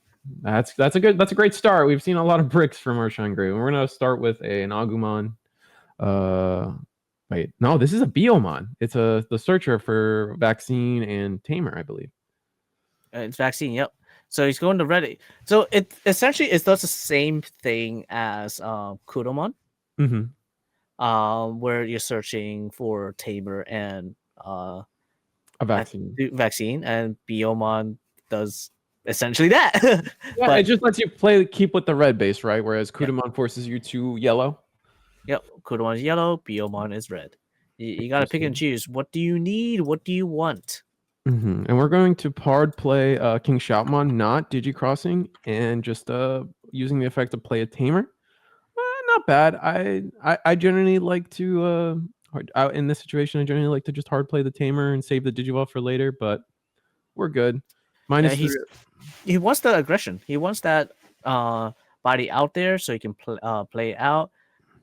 So he's able to be aggressive with it, and looks like a Agumon is taken. Yeah, we sent the BT12 Marcus to the bottom, which is a little unfortunate. We do have we're trying to play in the front, Digivolve in the back. We're trying to do that setup. It looks pretty good. Unless we have an Omni Shout in hand, this Greymon should in theory be safe. It's not really typically isn't worth using a superior mode onto a level 4 like this, unless we have exactly like the pencil Digimon, Ikakimon into when attacking one of the red inheritables to delete it outright. There's the Omni. There's the Omni Shout. Gotta remove it right then and there. Yeah. And opting not to attack with anything, just kind of afraid of giving, especially with an Agumon in the back like that, not giving your opponent a Tamer on accident is probably recommended. You do have the ways to get aggressive when you need to and do multiple checks all at once. Nope, he can wait. He can be patient about it because given a tame, like you said, given a Tamer spot that's unwanted, it's not what you want to do. So then he goes Agumon. Agumon's effect will bring out the Marcus, have it as a Digimon that can attack. Go into Geo Greymon, and then a Geo Greymon will go into the Rise. This Rise does get the extra memory back, and if this Marcus gets deleted, it would then go back to the top of the security, as there's no other red Tamers. Right, so keeping our Marcus safe and keeping our Marcus safe, right? Yeah. So the Marcus would be able to do a 3000 DP reduction. The Agumon Herbo would then be able to delete something as well. And then the Geo Grade lets you draw a card. And the Rise Grade is going to minus 1k from that, and then minus 2k, another 3k, so that's 5, and then we have the inheritable to delete off of Agumon. Yes.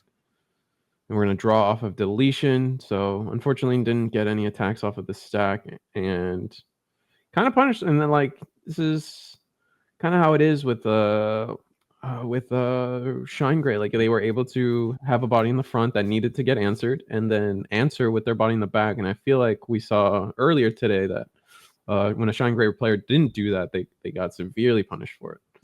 So we have either a Geogray or Shine. He takes the Geogray. He wants the level 4. So now it's at the point where, okay, you have one body, you have one Tamer. You need another Tamer now before you can tuck the Rise Grade under something. So he's still behind that. Yeah.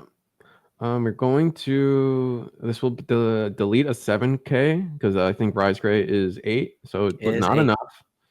Not enough. So very unfortunate, but no Tamer to that really. Digivolve would be Digivolving for 2, I believe. So he didn't move the memory for the first Digivolve. Oh, I feel like he did. Yeah, I think you're right. I feel like he did. He definitely did not move the memory for that. So maybe, we'll just move on. Let Sleeping Dogs lie. We're gonna hard play the Marcus, the forecast Marcus, and now we're kind of set up. We can promote. We will be able to Taiki effect, draw another card. I imagine we have superior mode in hand and if we do, we do have enough colors on board to now remove this level 5. Yes, there's enough to remove the level 5. Do we attack first? No, I think I think you just go for the superior mode. You can't you just get rid of it now, and then because we know the last card in that first card in your security is a Marcus. You don't really have a reason to. Yeah. No, I can't disagree with you. And we don't even bother with the end of attack. We're really just trying to essentially starve our opponent of any kind of Tamer advantage that they could have in security or even options. Yes. So now you have to slow down. You need to start digivolving, make a new stack before you go up into the to do Oh, we have something. to hard digivolve the Rise Gray, and I think that's for a So 4. Rise X, ooh, passing 4. So that means he plans to go into the 6 next turn. He plans to go into the 6, go to attack with it, and ideally at this point, whoever he plays out, he needs more tamers. Otherwise, the moment he hits in the courts, that's it. It would then get removed. He won't be able to push for a game. Going to attack with the superior mode. We know it's the tamer. We're gonna Interesting. He gave him the tamer. Gonna minus 3k. Then we're gonna go with Omni Shout. It's oh, we have jamming either way. It doesn't matter. I think it was a level 6 though. Yeah, it was it was the new alt art for the Shine Greymon. Does he have the quartz mon, or does he? I think he has quartz. Yep. But what I don't agree with at all is, honestly, if we were going into quartz, I don't agree with attacking with the Omni Shout, just because he had jamming, which is fine. But so even if he hits into a tamer, it gets rested, and the quartz would then will cost less. Yeah, my argument was gonna be like, I didn't want to see a world where, you know, we go into our ShineGrey and then just attack into it, and then we lose the quartz advantage for free. But it could depend. We'll see. So we could potentially lose the quartz if we don't have the shine, because if we can go shine and then go into the burst mode, the shine would then get the DP reduction. The burst mode would then play another body. Not another body, but like the tamer. It's gonna do a lot. There's the shine. There's the shine, and now I think that's enough for shine to just attack over it. Yes, there is enough for shine to attack over it, and if he does have the burst mode, it can attack over the superior as well. All right, that's it for that. And then there it is. There it is. Burst mode. Okay, we are going to cool. Yeah. Burst mode, and then into the superior mode, I imagine. Oh, we're going to burn, and then into that's 2 superior modes in security. That's painful. Wait. And yeah, he attacked into it. So I was waiting for that to pick it up. Yeah. So he attacked into it and burned the security. He does gain that memory back, so making it. It's really good spot. He's in a really good spot now. Hard play an Aandroidd X. I mean, we already have too many bodies on board, so if they just happen to have a superior mode, cool. But if he has a superior mode, it only hits a level 5 and under right now. He can hit the level 6 right now, but we do have a chance to digivolve into champion, and then kind of. He has to hit the Digimon. Digimon has to hit a tamer. Yeah, that's true. Or maybe we just have it in hand. All right, Taiki effect. Get another draw. It doesn't look like we really kind of got where we wanted to be. Does he have the Digimon? He has Dame, so we're hoping. We're gonna tap it. It's got to be 1. Yeah. You only do 1. Draw 1. Does he hit the tamer? He doesn't. Oh, that burns. If we had a 3-cost tamer in hand, it would have been better to do that, I feel, but I don't think we Why would you play 3-cost tamer? Because you only had 2 memory. Oh, we only had 2 memory? Oh, I thought we were put to 3. Okay, never mind. No, you only had 2 memory. I'm completely wrong. All right, we attack and we just scoop it up. We know we don't have it. And that is game, because you have 2 attacks coming in right there. Or 3 attacks, so you have your Marcus as well that hits with 2. So much. Yep. All right. Yeah. I feel like that first turn, I don't know what the draws ended up being, but if I was a Hunters player, I would have digivolved in the back rookie and then just hard played my tamer and then used that King Shaman to get me a second tamer while also getting like some cool advantages out of, you know, digivolving and this and that, but it is what it is. There are advantages and disadvantages, obviously, to playing the Shoutmon, but like that Shoutmon was the extra body, and that extra body did have allow him to go into 2 level 5s, and then 1 of level 5 go into Quartz. the quartz spawn right away. So he was Mhm. able to bring those bodies out. So it was perfectly fine that way. Had we? I still wonder. Had we not attacked with If he did not attack up with the Omni Omni Shao? Shao, I think the quartz spawn stays, because then you just Mhm. go into the quartz spawn and just sit on it. It didn't seem like, unless they had like they needed a little more to actually get rid of it. They had the -6. I think it was like 6 from the ShineGrey himself, Yes. and then potentially an inheritable or 2, and then they would have another 3 by going into burst using that Marcus attacking. Yep, But no, they wouldn't have had that Marcus. No, he was. No, No, they had. he had it from the first attack. Oh yeah, you're right. You're right. He would have had it from the first attack. He would have already had it.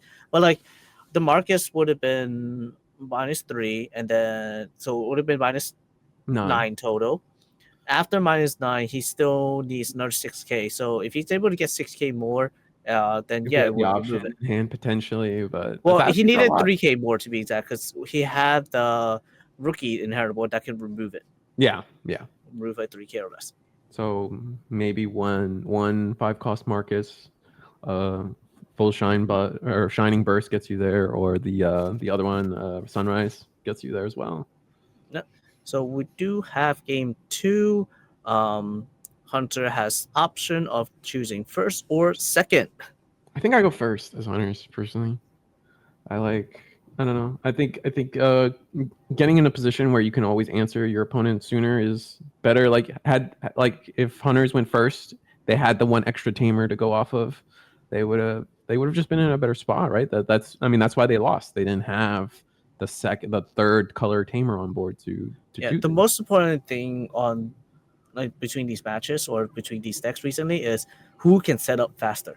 We're gonna hard play a Biomon again. Oh, interesting. And we chose to go second as Hunters, so I'm just wrong.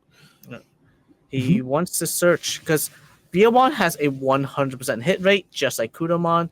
But for red, everything's a vaccine, and of course, all your tamers are hittable as well. All right, so we're doing a slightly different play. The kind of the play I kind of like. We're gonna play a Dracmon, so we're trying to put the pressure on early, especially since there's no body in the rookie in the back. Digivolve for 2. Search our security. This will tell us all the information we want to know. There is a tamer and there is a TK. So it's Digivolve for 3. Yes. So that will. And TK would then look again, pick a yellow, and it looks like we takes grab the shine. Yeah. And recover again. So this is why that Greymon got hit, because the amount of resources you get just by hitting into like a TK, hitting into a Mira, hitting into a Marcus is absolutely insane. Absolutely. And we're gonna proc the U effect, gain 1 memory, so we'll be able to Digivolve for looks like 2. We're gonna do an Arrestramon, which is a little unfortunate, but I believe it does have jamming. So attack. Oh no, it doesn't have jamming. I think it has jamming. It has a the purple level 4. Yeah. And it does get deleted. You can save 2. We're gonna Digivolve for 2. Search top 3. Oh, we get the Tagaru, so we won't be memory choked anymore. That's good. That's definitely not answering the board though is pretty unfortunate. Yeah, there was no reason to use your effect to reduce the Digivolution here, since there is a TK for to be a memory setter. Yeah, now you have the Rise to let you play a tamer, and this would gain the memory, and the Geogray would then delete it. And we used one of our Arrestramons already, so rushing is not going to be the play, but we're going to put our opponent to 3, or memory boost, go to 2, and then Tagaru is going to take us to 3 anyway. Yeah. We're going to take an Agumon to 5. See a shine. He doesn't take the shine, meaning he already has one. Most likely, he takes the rookie. Yeah. We're going to take the rookie, just because we haven't had a rookie in the back. Are we going to U effect this turn? Oh, we don't. We opt to skip on the U effect, and then we're going to play Shoutmon for King 3. Shout for 3. We're going to change what we put under, play the Taiki. It's like, wait a second, that was weird. The Taiki can't go under. Play out the Taiki. So here's the thing now. We talked about this before. You talked about it before.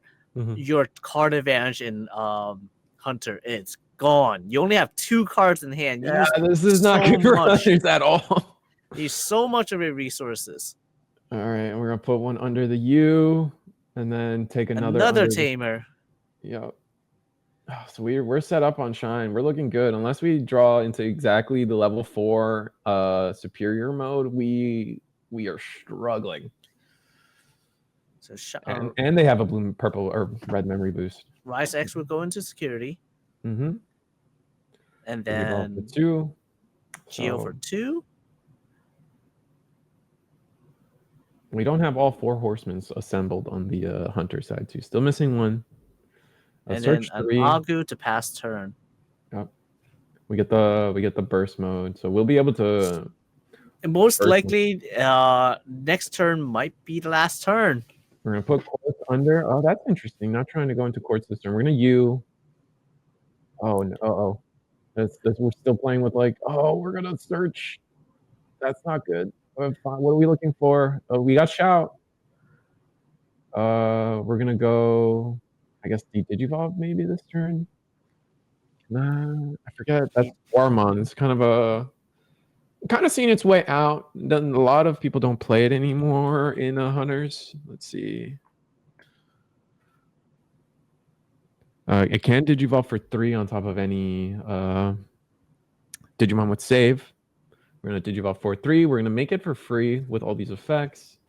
It's really hard to see, but there's so many tamers out there and so many sources. Yeah. So we're gonna Digivolve for we're gonna Digivolve 1 card for every 2 cards in sources. So this Rise Gray is actually gonna go all the way down. Should in theory go all the way down to less, but oh no, it changes the level of what you can Digivolve. I'm a fool. Sorry. Yes. I thought you could Digivolve more. That's not true. So Tuarmon is at 8K right now because we do have the Dracmon under.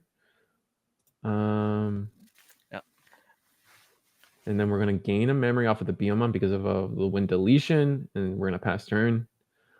It's not looking good for Hunters. This is not a great board we're looking at. So we have gain 1 for the Geo Gray, lose 1 for the Marcus. Mm-hmm. For security.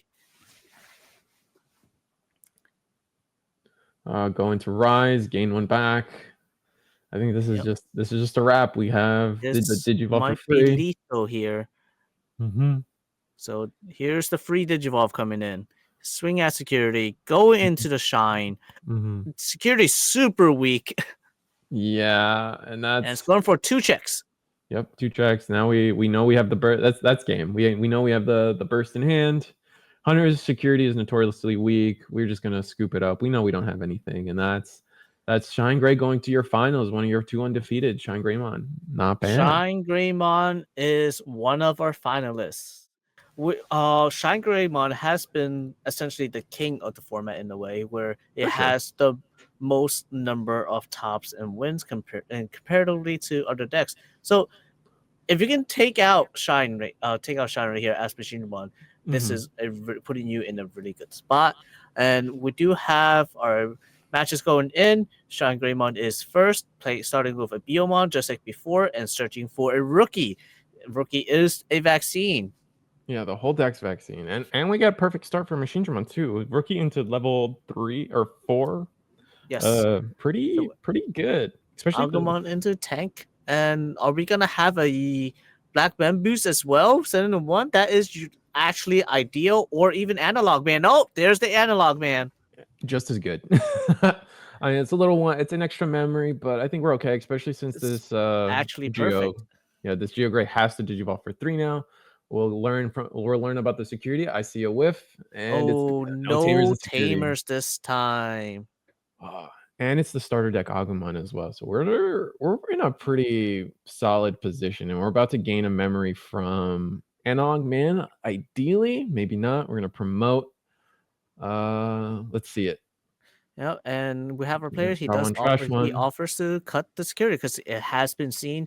It's normal if you've looked at any part of your security life anywhere. You do have the option to cut your opponent's security after shuffling. But Perfect This Metal response. Greymon. Yep. Perfect response to the board. The Metal Greymon digivolving for 4, digivolving the champion into a rookie, and then proceeding to KO a 3-cost or 3K or less. Ooh, Agu X putting 2 Marcus to the bottom of the deck, just like that. That's really painful. And we're struggling to find Marcus. I think we maybe have 1 in hand. Yeah, we have 1 5-cost in hand. So we're not. There's completely... 2 Marcus in hand. There's a 5-cost Marcus and a 4-cost Marcus. Oh, okay. We just But haven't we're found missing the level 4. Oh, what? Now we get another tamer, and we can pick up. I think this is another Agumon. I think this is an Agumon X that we're showing off. No, this is off of the Agumon. So you get so, the tamer. So the search. Oh, we take the tamer and the burst mode. I was yeah. All right, so Analog Man main phase. Do we have another rookie? Another rookie would be insane. And honestly, does he have the BT11?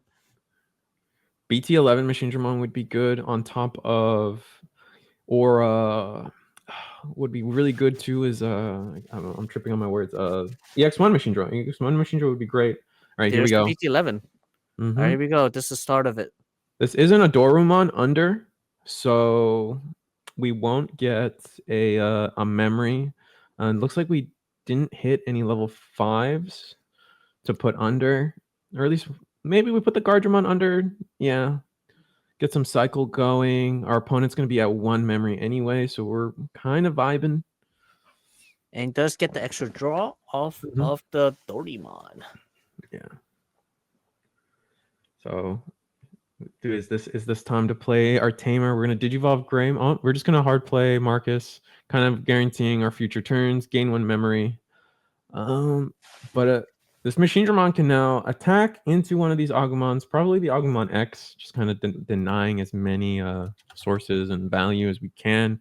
If we can delete the other one, it's probably gonna be smooth sailing for a minute, unless for some reason there's a shine burst that ruins our day. Yeah, Analog Man effect. He's really far behind right now. You don't have the level 4. We talked about it before. Unless the speed is there, it's going to be really tough. And there is the Chaos Dramon. Yep. He threw so many level 5s in the trash earlier. Yeah. We have the Mediterrano. We have the Megadramon for extra checks. We have I don't remember what else. We just got blocker from hand. Looks like we're not going to go for the Megadramon for an extra one security check. We have Aandroidd in hand, but I believe that's also just a blocker inheritable, so we're not going to double up. Going for the plus 3K to keep us safe from any potential. I believe that the Digivolve doesn't happen because it is a level 3. Yeah. It does not happen. Correct. And then we should get a draw off the Dorumon because we did put sources under. I don't know if we did that already. Maybe we did. Maybe we didn't. I'm not sure. And then just attack into the Agumon. We have the Metal Tyrannomon to just trash the top security. Make it easy. Don't believe we have piercing, though. No piercing. We're going to use the Guardramon effect to draw 1, trash 1, draw 2. Yep. Or just draw 1, trash. Draw 1. Okay. Play the black memory boost, sending a Analog Man to the bottom. Unfortunate, but we do get another level 5 to 4. That is a Megadramon allowing him to pop level a 3 cost cards. So that means those Agumon, if they stay as Agumon, they're gone. Yeah, that's true. And we do have the Metal Greymon that allow him to attack unsuspended Digimon. So at that point, you're pretty much never seeing a body on board unless you can play another body or play from raising. Another a second mem boost, no tamer to the bottom, so we're kind of happy to see that. We got Agumon, we got a Metal Mamimon, BT11 Machinedra, and a Chaos Dramon. We chose to take the Agumon for potentially our 3rd stack, just to get some draw cycling after this Chikurimon gets promoted. I imagine Chikurimon's just going to attack. There's no way.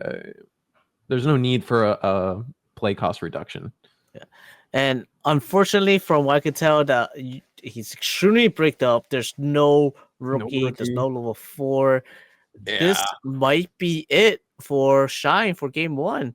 Yeah, we're gonna promote, And then Analog Man Effect. We do have the 5 for sure. Yep. Gonna do the Megadramon. The Megadramon Game that one, draw specifically one. deletes tamers. Yep. Oh, There's the Chaos X. Oh, and this is a perfect stack. BT11 under and the Chaosdramon under. So all these when Digivolving effects will be triggering right here. I believe this first one is the BT11. Kind of digging for a tamer, but didn't see it. Rescue Trash. We take that to hand. Now it's the Chaosdramon. We should be putting this stack is ginormous here. Oh my goodness. Oh man, and behind all this, if we end up having a metal or Machine Dramon BT or EX01 behind all of this in our hand, we could very easily use BT11 on deletion effect to make it back our turn. So we're basically shutting ShineGrey out of the game right here with this. So that would delete. So he's going for 2 checks. Effect would delete the Agumon because. Yep. And let's see. I believe Metal Tyrannomon is you have to delete the Digimon by battle, but he's not deleting by battle. It's deleting via effect. And going for 2 checks right here, leaving 1 security. Yeah. Greymon goes for one last check, and is it the spell? Do we got? I think the attack of the mobile Digimon. It's heavy mobile Digimon's coming down. There it is. We trash a Machine Dramon to play a Machine Dramon. That's a little toxic, but at least. All right, game 1. All right, Machine Dramon gets game 1. Goes to Machine Dramon. Now we're going to game 2. That was fun. Quite that was fast. Quite like what's the word? Convincing, dominating. A very dominating, convincing victory. In all seriousness, ShineGrey just didn't see their set another level 4 or even a rookie to try to like reestablish, and it just didn't work out for them. Especially missing little things like missing the GeoGrey. Check the security for Tamer. Ended up whiffing there. And then there's that missing level 4s after the first one got removed, and he was not respecting the potential BT8 Metal Greymon being played, which ended up having it. He had the BT8, he removed your level 4. Now you don't have any more. You're like, oh wait, what do I do now? Yeah, they were just stuck, and it just potentially should have played just hard played the 5-cost Marcus in their hand, because another thing Machine Dramon did really well was kind of not letting the memory gauge go above 2. I believe they choked to 1 almost every turn except 1 where they put them to 2. Yeah, it was also very unfortunate that our ShineGrey Greymon player, he went with the Agu X, saw 3 cards, no level 4. We went Agumon after that, saw 4 more cards, no level 4. That's 7 cards there, and the Digivolve, so technically 8 cards there, and did not see a level 4. That was just very, very painful. And then on top of their draws at that point, their draws might have seen a level 4, but at that point it's too late. You didn't have any more rookies. Yep. And now we're going into game 2.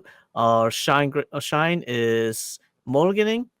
And Machine Dramon kept their hand, so exactly what they want. There might be a stack coming down. All right. I wonder, your ShineGrey. I imagine you go first to ShineGrey, right? You want to give Machine Dramon as little time as possible before you do your stuff, right? Yes, that I do think going first is better in this matchup as well, because especially for Machine Dramon, giving them having them go first means they have their rookie and they go for the 1. Oh, he opts to go second instead. Oh, okay. So we have the Agumon start. Does he have the and then a Black Man boost right afterwards? That was the draw right off the Agumon too. Nice. So not the ideal start. It would have been so sick to get a Tankmon and choke your opponent to 1. I think that was ShineGreymon's gamble there by making Machine Dramon go first by kind of guaranteeing them a good chunk of memory here. But 3 is kind of the lowest it's going to go, or 3 is an okay number. Now we get to play our Agumon, do some searching, see level 5, level 4. Well, wait, 1 more card. Oh, it is 1 more card? Oh my god. He only showed 3. 1 more card. Yeah. I think is it up to Is it illegal to do 3 or is it It's up 4 to cards. 4? It's Oh, it 4 has to cards. be 4 cards. Okay. It's 4 cards. Okay. Someone get him. Oh, it's too late now. Now Yeah, it's and too we late. drew for Yeah. the Digivolve. It's too late now. Accepted game state. Oh well. We're gonna take the burst one off of that bottom deck. A couple more rookies, and And right. he did take the Geo Gray, so does he? Oh, he doesn't Digivolve into it. Wasn't Digivolve. So we're gonna red memory boost. Get another. We have another level 4 in there. We have the Rise Gray X. I think we take that because oh no, we're gonna Agumon. It depends on what he needs, because if he needs more searches, then it's the Agumon. If he needs the Rise, then he's just playing more cards off his hand. Yeah, He takes the Rise. I think Rise, if we have level 5, I think Rise is, especially Rise Great X, is probably like a 1 to maybe 2 of. So seeing it is pretty valuable, especially if you have, we know they have level 4, and it just comes up to if they have the level 5 to kind of combo with it or not. And we do have the Analog Man. Yeah, rookie going in, gets deleted by a level 5 in security, and kind of expected. Yep. And then we just hard play Marcus. So we're gonna have a pretty good combo turn next turn. We do have the potential to just choke our opponent to 1, however. Not seeing level 4 kind of bites on Machine Dramon, but it's also expected in Machine Dramon, to be honest. It's also not seeing level 4 for Really? Well, I know we searched level 4. We have level 4, but he's chose not to. Yeah. He's chose not to do it. He doesn't want to Digivolve into it and then not have a second level 4 like what happened earlier. Exactly. So we use Analog Man effect. We're gonna 4 memory. We're gonna Digivolve for 2 Espimon. Check the top of the is it the security? It's the security. Security, yes. It's a Digimon, so we draw a card off of it. I believe Digimon is gain a memory, and non-Digimon is draw a card, and then you can return it to top or bottom. I do believe he wants to return it at the top because he doesn't have to worry about the hit. Yeah, I believe that. Digivolve for 3 into, I think this is, this is the Metal Tyrannomon from EX01. Search the top 3, pull out a 6. I believe we hit. Yeah, we hit the BT11. Yep, there is the ideal hit. He could go for the memory choke here. He has the memory boost for that. I believe we do. I believe we do it, I should say. Yeah, go to 2, Digivolve into the BT11 Machindra, search the top 5, and then put something under. Looks like we got Chaos Dramon, and we took. I think we instantly took the Chaos Dramon. Yep, he wants it in hand instead, or put everything in the trap. In the trash, because next turn he can go Chaos Dramon and just get everything back instead. Here's where it gets sketchy. We're at an Agumon. We can turn our Marcus into a Digimon for free because of the Agumon's main effect. Yes. So, but we do have our Machine Dramon stack has the when an attack is redirected, gain 1 memory, and we're choosing to stay in the back. So none of this is going to happen. We're going to Digivolve our level 4, and this is kind of scary because we're kind of giving Machine Dramon a little too much room now. Yeah, he's getting a lot of time to do his plays, and we know that Chaos Dramon is coming down for that. Absolutely. Too. Yeah, I see no reason not to go into Chaos Dramon unless we're going to try to choke again in a different way, but I'm not seeing it. I think the play is definitely Chaos Dramon, get more value. Yeah, we don't get the Digivolve value, but maybe we do just. I mean, if we have a way to choke to 1. Maybe we do just stay at this stack. Oh no, I'm just. Oh, he goes for the Chaos Dramon. No more hypothetical. 1, lets him get his stack, get the cards back in. Maybe he even has the Chaos X already in hand to go into next That's 1. true. If they have that, that'd be huge. And then we go for Mega Dramon, which has the security attack +1. We go for the starter deck Metal Gray, which is inheritable blocker. That's it. Then the last card is the secret rare Metal Greymon from, I believe, EX or BT1 or 2. From very beginning, given 3,000 boost. This is going for 2 checks. First check and then second check is Sunrise Buster. Then in play second Tamer. 3 checks. He has 3. That's +2 security. Yeah, I believe so. I can't tell which one's giving him extra security. But it's a giant stack. Yeah, it's a giant stack. All right. So it was 3 checks. And then we have the Chaos Dramon X. So we can choke to 1. Yeah, we did give our opponent an extra tamer, but Here's we're the kind of 3. Oh, and there's the EX1 Machine Dramon. So this that's way, huge. because of Chaos Dramon, when the entire stack is removed, Mm-hmm. he can play the Machine Dramon because the BT11 Machine Dramon's effect. And we're gonna put BT8 Metal Greymon under and the Metal Tyrannomon under. So if we redirect the attack and our stack deletes it, wins the battle essentially, we will trash the top security of Machine Dramon or ShineGrey, and we will be in such a good position after this. Oh my god. Yeah, right here. Oh my, there is a ridiculous number of stacks. So how do you even remove it? I don't think. I mean, it's still like what am I saying? You're at 13K, so final shining blast isn't going to be enough. But it is susceptible to DP reduction. Let's not forget that. That is your only one and only shot right now, and you can only go into your Marcus now, once because you're only at 1. You can't use the second Marcus. Yeah, we're gonna you just digitals and pass turn. Yep. We're going to promote that stack. Do we analog man? I imagine we analog man. He's praying for security. That security has to save him. Security has to be able to bring kill. And we get to put a new source under because of the Chaos Dramon X's main effect. Attack. It's going to be 2 checks. Oh, Marcus, minus 3K the rookie. I think we should have attacked with the rookie first. That does remove the rookie. But you can't attack for game otherwise. Yeah. Oh, yeah, because you need the checks. And here's it is Machine Dramon our winner? Machine Dramon takes the game. All right. Machine Dramon has attacked the mobile Digimon and attacks for game. Oh, my God. Blitzing for game twice. Same way of winning. Channel points for me. What's up, man? Who was a hater? Not me. Attack of the heavy mobile Digimon. MVP of the game. Not really. So MVP was actually Chaos Dramon X. But the attack of the heavy mobile Digimon was what the card used. That was the card that secured the win in the end. So I was incorrect about the Metal Greymon from the starter deck. It actually gives security tech +1, not blocker. I was confusing it for the EX4. The new EX Metal Greymon is the one that gives blocker. The starter deck gives security tech +1. Yeah, correct. And that's what I was confused. And that's why I was doing 3 checks that one turn. Yeah. All right, and what do you say? Attack of the Heavy Mobile Digimon? Is that the best card of the game right now? That's the best card in Machine Dramon, I tell you. No, I don't know. What is the best card in the game right now? It's the meta's so diverse. I mean, like I was saying at the start of the match, it would be such a perfect capstone to how diverse our the BT13 meta was if the last event Machine Dramon won. And look at that.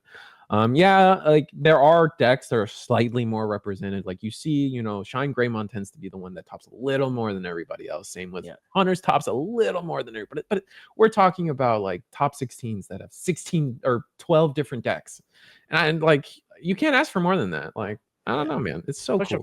Yeah, definitely. And today we definitely saw a lot of tribal Greymon decks. We've seen World Greymon, Black World Greymon been around for a long time, and they're going to continue to be around. This Machine Dramon will continue to be around because it's still a deck. It's very viable. You have ways to get to your level 6s, and your level 6s will stick because it's really, really difficult to remove them from board. Yeah, and other decks too. Hunters stays the same deck, and they still have their way of winning the game. That doesn't get interrupted. Blue Flare gets to stay around. Like they even have a potential new card in BT15 when we get there.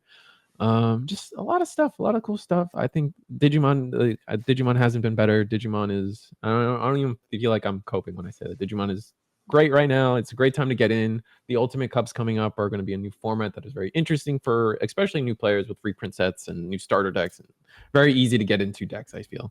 Yeah, this is definitely a good time to get into Digimon now, especially with reprint set, like you said, because it was really difficult getting cards then. Now it makes it easier.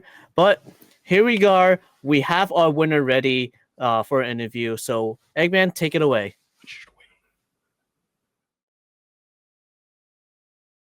All right, I have Oscar. Oh, he's here. I promise. There he is. All right. No, there he is. You've made it 8-0 with Machine Dramon through an entire tournament. No ties either, which I know is sometimes a little tricky with the leader or with the deck in general. What are your thoughts for today? Honestly, I feel like I only won due to bracket luck. I don't know if that's just my insecurities as a player. Maybe, but but I honestly I didn't really prep for this. Like every week, when I'm at a Perfect Rares, my locals, like I'm just playing every other deck but Machine Dramon. So. Well, this means you're just using all your luck all at once, though, right? Like just a cluster of it, right? Yeah. So have you been on it for a long time? Has it been a pet deck? What's your opinion? Okay. Also, can you move your mic up just a smidge? I think it got caught. There. No, you're good. Perfect. So yeah, I think I started building Machine Dramon like when it was, what was it, the Guilmon strategy? Sure. Back, Yeah. You know, trying to draw into just the EX1 Machine Dramon. Yeah. But yeah, that's about it. And then obviously as time grew on, you started to build on the stack rather than just hard playing Machine Dramon. Sure. So yeah, it's been around for a little bit. It's gone like a little bit better, and like Ultimate Cups kind of showed that, you know, if the meta was like a little bit slower, it could really dominate with that, and like, Chaos Dramon X and everything else with it. But yeah, you really took. If I was told that Machine Dramon was going to win this event, I'd be really surprised. Were you the same? I mean, it was not even you, but like. No, because I think by the time it was round 6, to my right it was Machine Dramon, to my left it was Machine Dramon, and we all won into round 6. So it was very surprising. I faced the mirror, I believe, in either round 6 or 7. No, round 6. Okay. So yeah, it was just a lot of Machine Dramon, and I wasn't expecting it at all. Yeah, that's actually a lot. We saw one earlier today, and but early in the day, like first couple of rounds, so not too surprising to see that diversity. But yeah, to see 3 undefeated, into round 6 is pretty big. So, well, cool. Well, any kind of shout outs or anything else before we wrap this up? Yeah, absolutely. If you're trying to go to locals, go to Perfect Rares or go to Psycho Turtle. Those would be the places to be. Perfect. Thank you very much. Yeah, well, really appreciate it. I'm gonna close out the stream real quick. It's been a long day, One Piece and Digimon. I really do thank Risu and Human. We're gonna send it to them, but personally from me too, thank you guys so much for watching. I really do appreciate it. The deck list will be up on my website and YouTube in the next couple of days, probably Tuesday, because I'm traveling and such. But that's what I have for you guys. We're gonna send it back to you guys. So one more time to Risu and Human, and thank you guys for watching. All right, look, back to us again for one final shout out, but like, thank you for having us. Thank you, Core, and thank you, Eggman, for bringing us in to do this commenting for One Piece and Digimon. I had a lot of fun. Did you? It was a great weekend, dude. It's been a blast being able to commentate with you. Like I feel like we bounced off each other perfectly all weekend. It's been fun. It's been exciting. I can't complain. We saw a lot of great matches. I mean, both metas were great. One Piece with the new ban list was very interesting. Everyone was going in dooming about Katakuri. Katakuri did win, but like realistically, when you look at what like the matchups were, what was happening, Katakuri was not nearly the dominant force that everyone was cheering about. And then in our BT14 meta, or our BT14 Digimon match, we got to see the diversity of that too. And you can't ask for more. You can't ask for more. All right. Between the 2 days, right? Favorite deck on both event now? Man, I maybe it's probably recency bias, but that Machine Dramon really got my heart going, man. I was happy. I was happy every time he was doing something cool. Yeah, Machine Dramon definitely got me as well. I do think Machine Dramon deserved the praise, deserved what he did, and definitely deserved that win. Oh yeah, they played great. Yeah, but that is all from me. Do you have anything else? Do you have? I got a shout out or two. Like he said, go to your local. Like he picked up specific locals, but like always go to your locals. Without locals, we don't have a card game. We don't have a scene. We don't have anything worth doing. House Rules Gaming is definitely where I go. So if you're in the Orlando area, go there. What about you, Human? Of course, I said it earlier at the very beginning, but thank you again to Eggman. Thank you to Core, and thank you Risu for having me. Like, I had fun. It was a great day. And that's our sign off. Like just one last time, let's swoosh it away, Eggman.